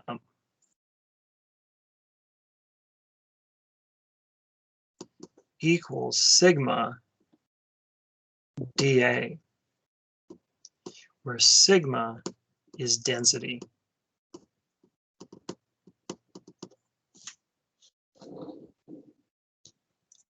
And then the real trick for these problems, here's the real test. Finding x tilde and y tilde. Whew. So now we finally have the machinery. We finally have the machinery to do this. There's only, I think, a little tiny bit of derivation. It's all examples from here on out. Whew, there we go. So any questions?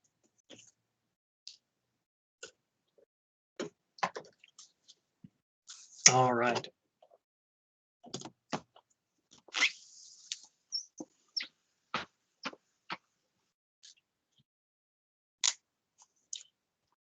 So for example, let's say we have this.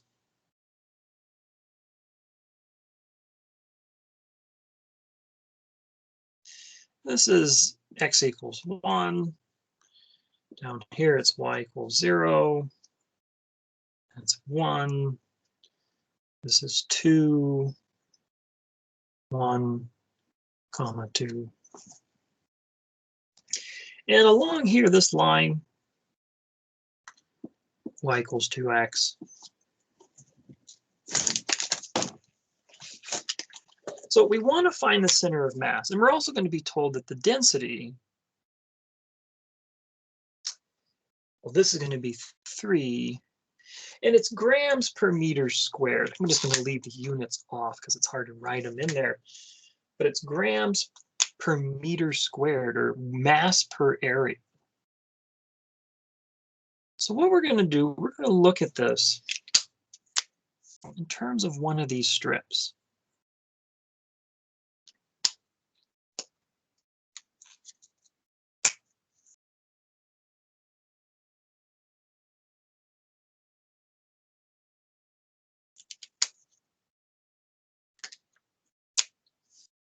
So you have x equals 1,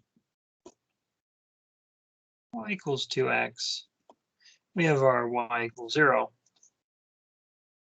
So we want to find the coordinate of the center of mass of the strip. Now, the reason we're choosing strips is that the center of mass of a strip we can eyeball. So it's just going to put it in the very middle of this strip.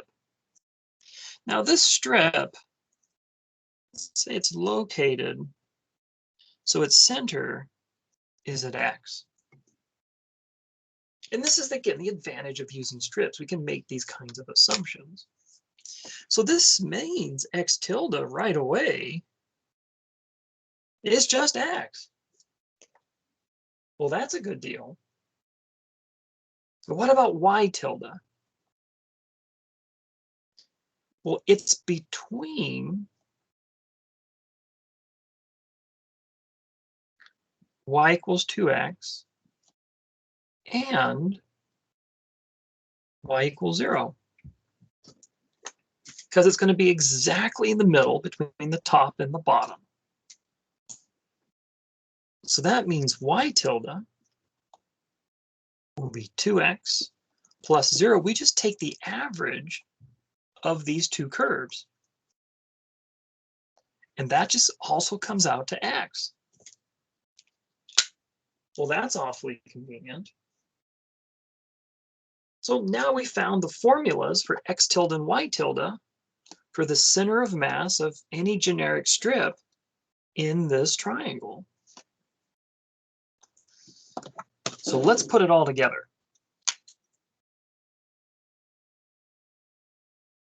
X tilde, y tilde, x, comma, x. Now we need dA. So dA, we need a length and a width for this strip. So what's the length of this strip? Well, it's got a height of 2x located at x, and the length is just 2x. Now the width, well, we've made these strips incredibly tiny, so that's going to be dx. The width of these strips will be dx. So that means dA, and we can figure it out, is 2x dx. Why do we need dA though? Well, the reason we're chasing after dA is, if you remember our formulas, there's no dAs in those. It's all mass. But if you remember, dm, oftentimes we have to calculate density times dA. So in this case, the density is 3. dA is 2x dx. So dm is 6x dx, and that is something that's in our formula. So we now have dm. Whew. So we have dm, we have x tilde y tilde, we've got everything we need. So now we can calculate this.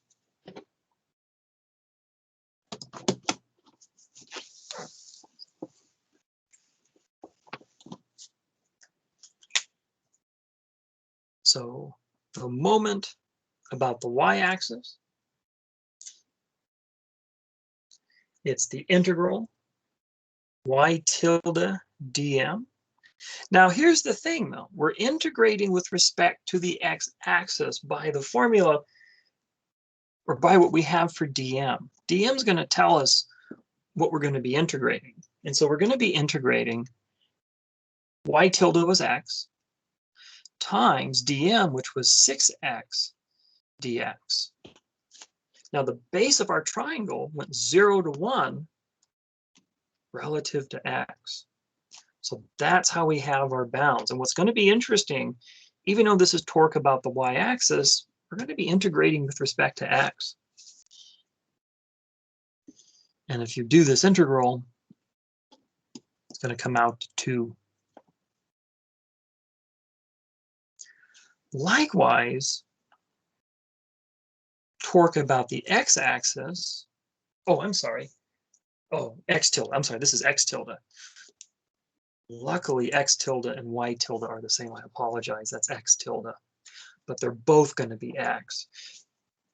Torque about the x-axis is y tilde, which in this problem is also just x. And then 0 to 1. And that also comes out to 2. And then finally, for the mass of the system, it's the integral of dm, or the integral of 6x dx. So we're integrating with respect to x. That means we're going to use x bounds. That's going to be 3. And so that means x bar, which is my over m, it's 2 over 3. And y bar, which is mx over m, that's also 2 over 3.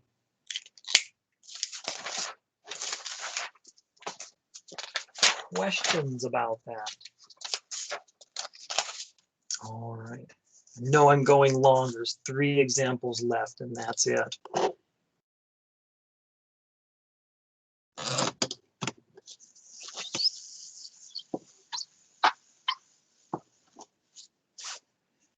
So the alternative method.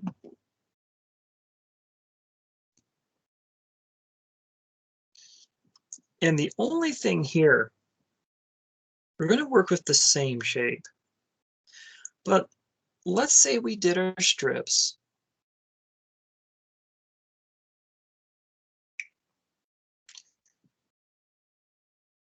horizontally.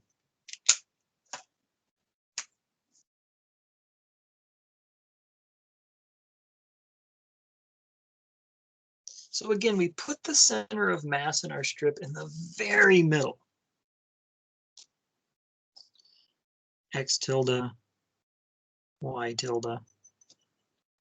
And it's located at Y. So that makes Y tilde easy to find. The center of mass of this strip, Y tilde, is equal to Y. But X tilde, it's between. And now we're doing this with respect to Y. This was Y equals 2X. So now we're going to say it's X equals Y over 2. So it's between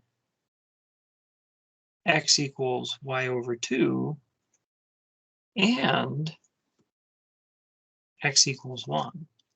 This is X equals 1. So that means X tilde is the average of these two functions. And when you simplify that down, it's going to be Y plus 2 over 4. And that's your X tilde. So one of these is easy to find. The other one takes some work. We've got X tilde, we've got Y tilde. Now we need to get dm, which is sigma dA, which is sigma times length of our strip. In this case, it's going to be dy. It's going to have a thickness of dy. So what's the length of this strip? Well, the length, it's going to be the difference of this function and this function. This is sort of the base and this is the top. It's going to be 1 minus Y over 2. The top of the strip minus the bottom of the strip. And that's going to simplify to 2 minus y over 2.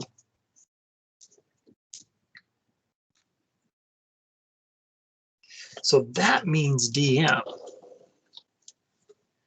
Remember, our sigma was 3, is 3 times 2 minus y over 2 dy.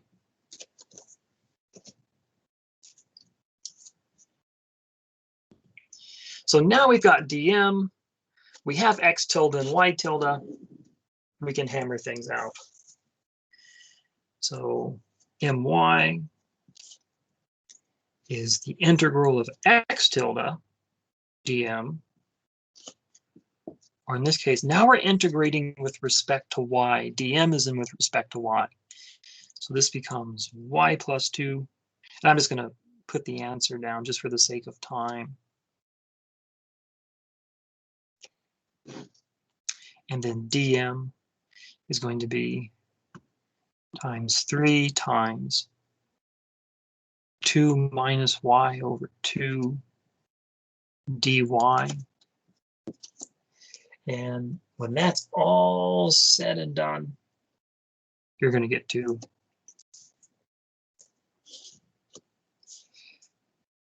torque about the x-axis, integral of y tilde dm. And I'm sorry, this is going to be from 0 to 2. We're integrating along the y-axis. And again, here is 0 to 2. And then y tilde was just y times 3 times 2 minus y over 2 dy. And that also is equal to 2. So any questions so far? We just have to integrate d, or just dm. All right.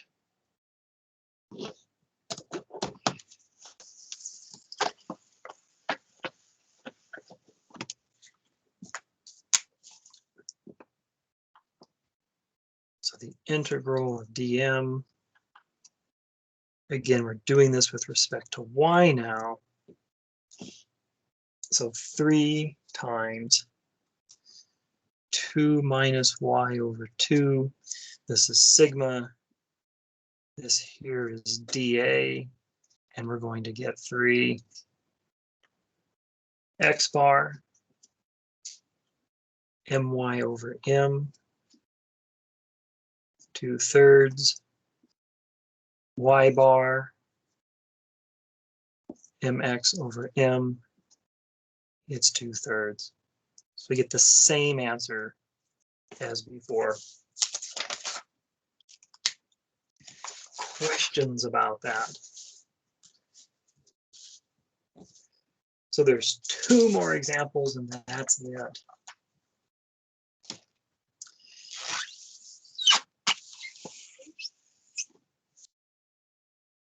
So if you have a plate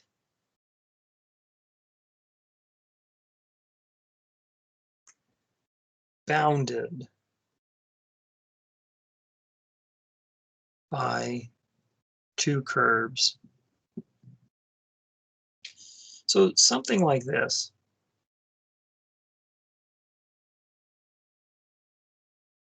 We have a g of x and an f of x.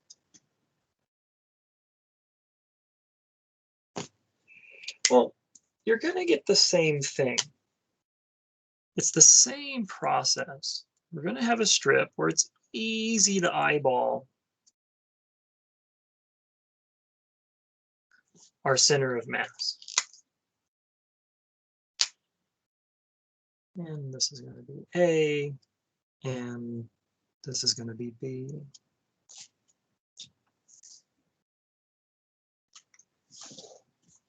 So for this, the center of mass of the strip x tilde is just x. And then the y tilde is going to be the average of the functions.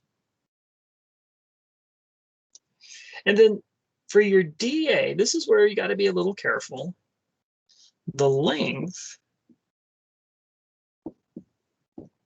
of the strip is f of x minus g of x.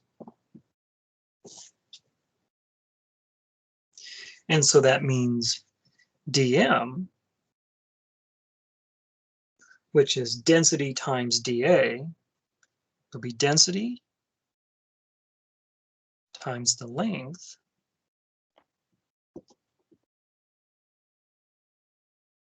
times the width of the strip dx.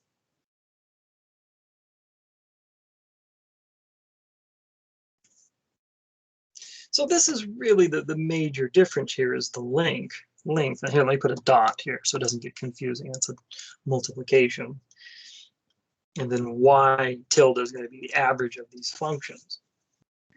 So that means the moment about, or the torque about the y-axis, the integral of x tilde dm will be the integral from a to b x tilde times delta times the difference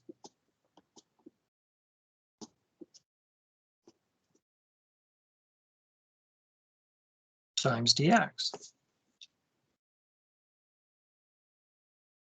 And then m sub x, this is the integral of y tilde dm, which is the integral from a to b. Now y tilde, it's the average, and we can rewrite that instead of f plus g divided by 2. We can call it 1/2 f plus g. We can do that times density times the difference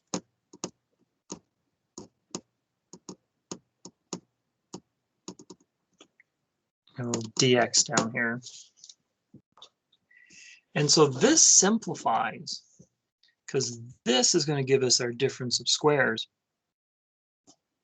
So if we're going to do this with respect to the x-axis, if we stay true to that, it will become 1/2 f squared of x minus g squared of x times sigma dx.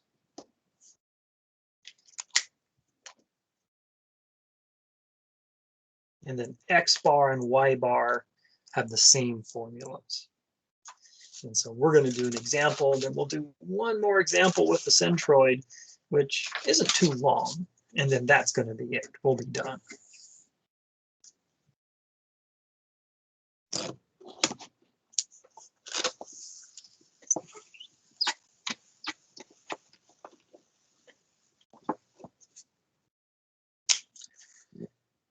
So for example,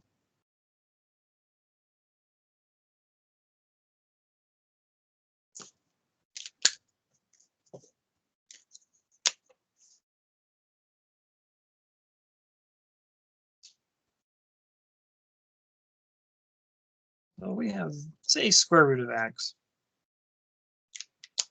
And we have another one.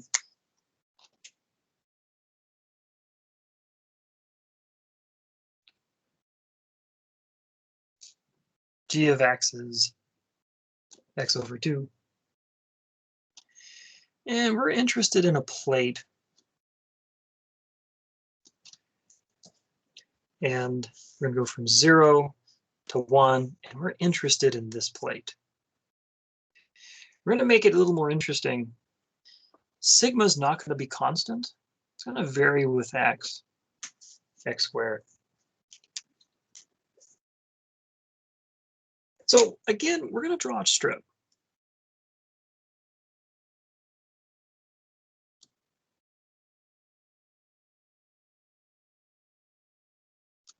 It's going to be located at x. So x tilde, pretty easy. It's going to be x. Now y tilde,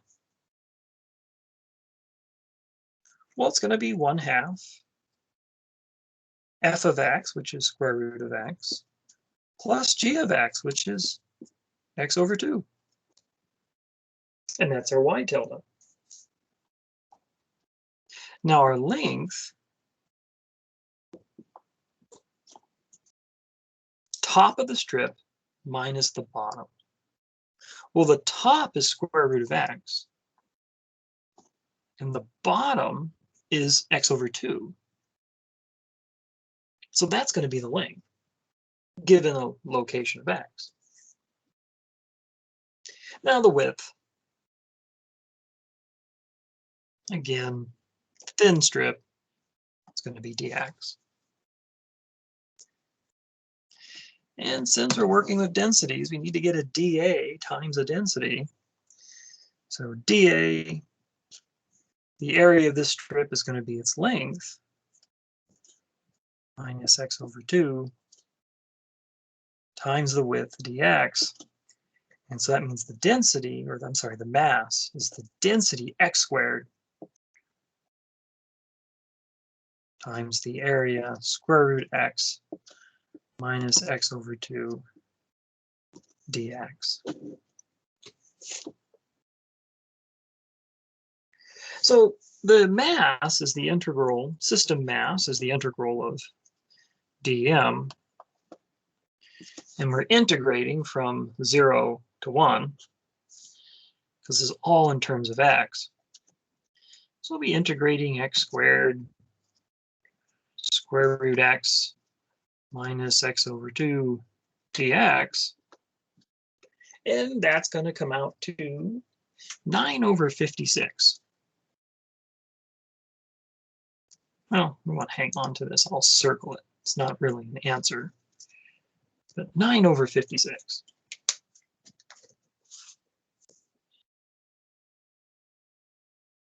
Now, to find x bar,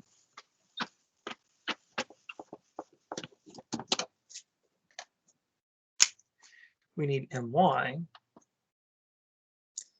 and that's going to be the integral of x tilde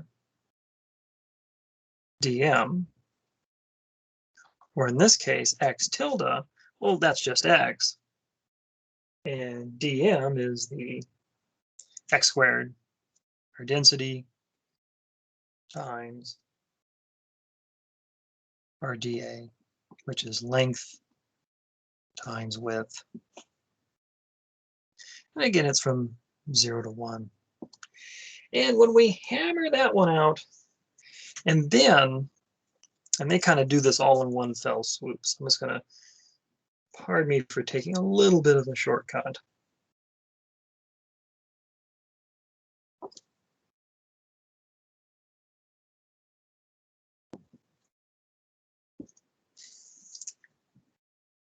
We divide that by m, or 9 over 56. We get 308 over 405. And that is an answer we want to keep. Likewise for y bar,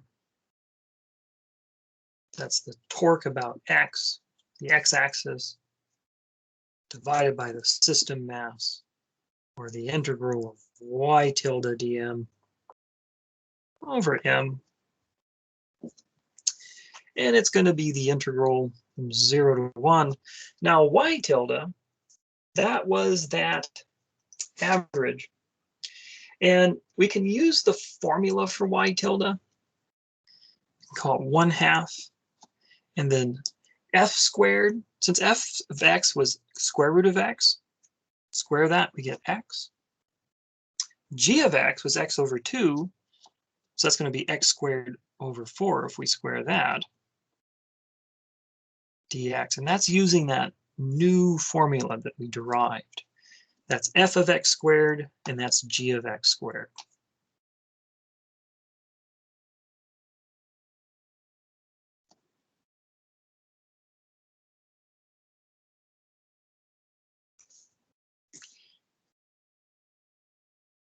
Let's see, I think I'm missing one. Oh, I need my density in here. Got to put in my density. We'll squeak that in here. Density was x squared. because this density is changing with x, which is kind of cool. And we found that the system mass was 9/56. And if we hammer out this calculation, we'll get 252/405.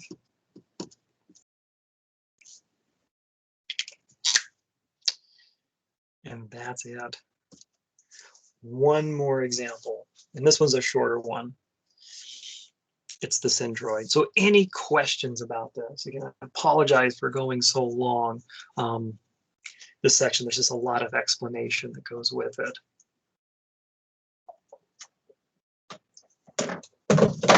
All right.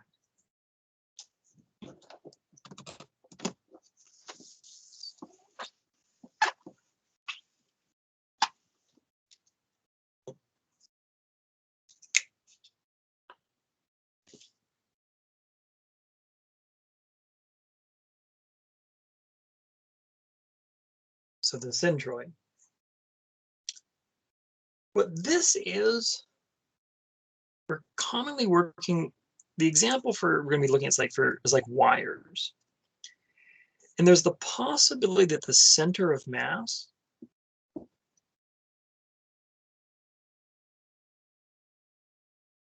is not on the object, which is kind of strange because we think about center of mass, we're looking for a place where we can balance this with our finger.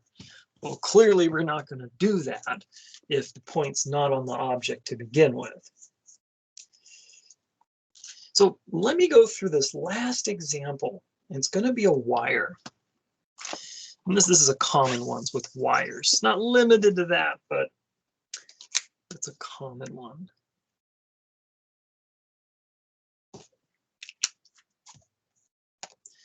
So let's say we have a half circle wire.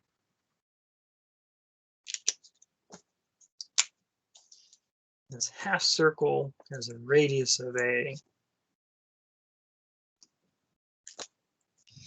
And so we can give it an equation. It's the top part of the circle, or A squared minus X squared.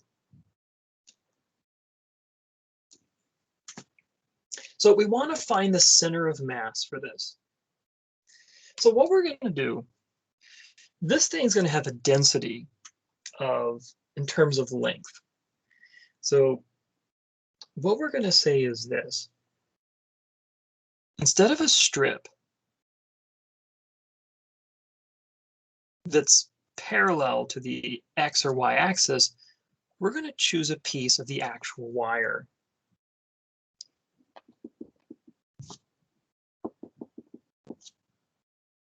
And it has an angle d theta for the slice. And so the length of this strip, it's a little exaggerated, but it's going to be ds.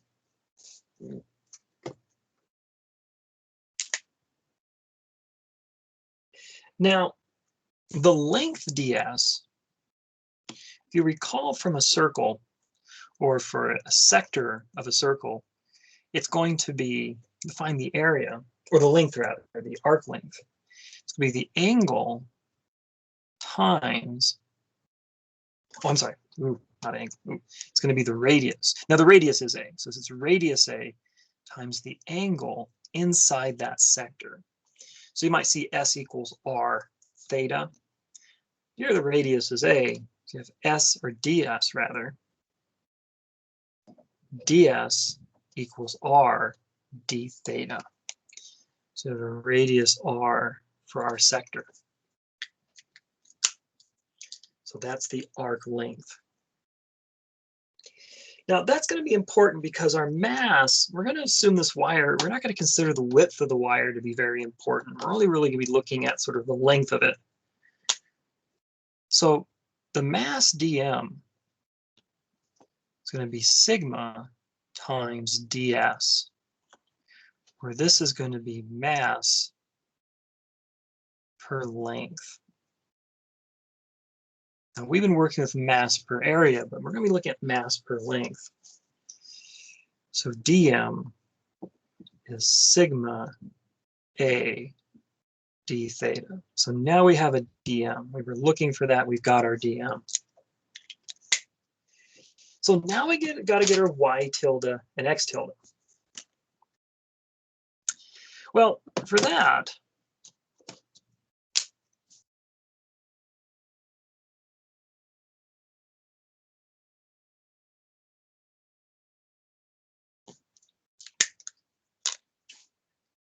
never this a little more accurate.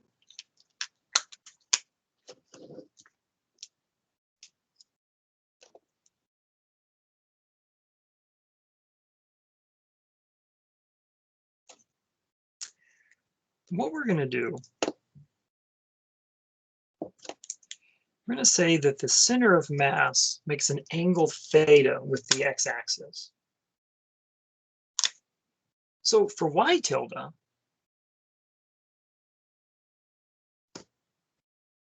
it's going to be a sine theta. This is a, and we can think of this as a right triangle. Now, you might be concerned about x tilde, but if we take a look at this, we can take a shortcut. We can ignore x tilde, and here's why. Whatever the center of mass of this thing's going to be, it's going to be somewhere in the middle of it. This is symmetric about the x-axis. So this means x bar equals 0 since y equals square root a squared minus x squared is symmetric. I'll abbreviate symmetric about the x-axis. I'm sorry, y-axis, y-axis. So we don't have to worry about x tilde. We can ignore it. It's not something that we're going to need to calculate. So in this case, because x tilde is what we ultimately use to calculate x bar, and we don't need to find x bar. We need y bar. So this means y bar is going to be mx over m, same formulas, or the integral of y tilde dm over the integral of dm. Now here our formulas, they're based on d theta. dm, so y tilde was a sine theta times dm, and dm is sigma a d theta. And then this one, dm, well, it's just sigma a d theta. So to go all the way around the circle, we're going to go theta is 0 to theta is pi.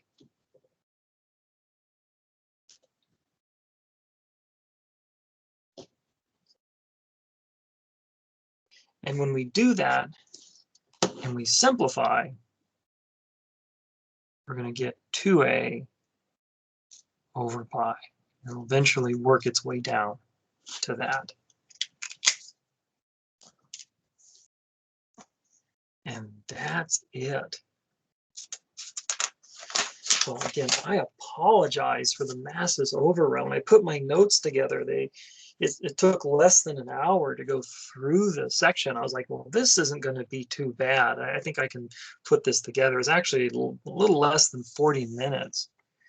And it's like, well, okay, we have plenty of time. And then it's like, oh gosh, when I actually started lecturing, it got really, really long. So I apologize for that.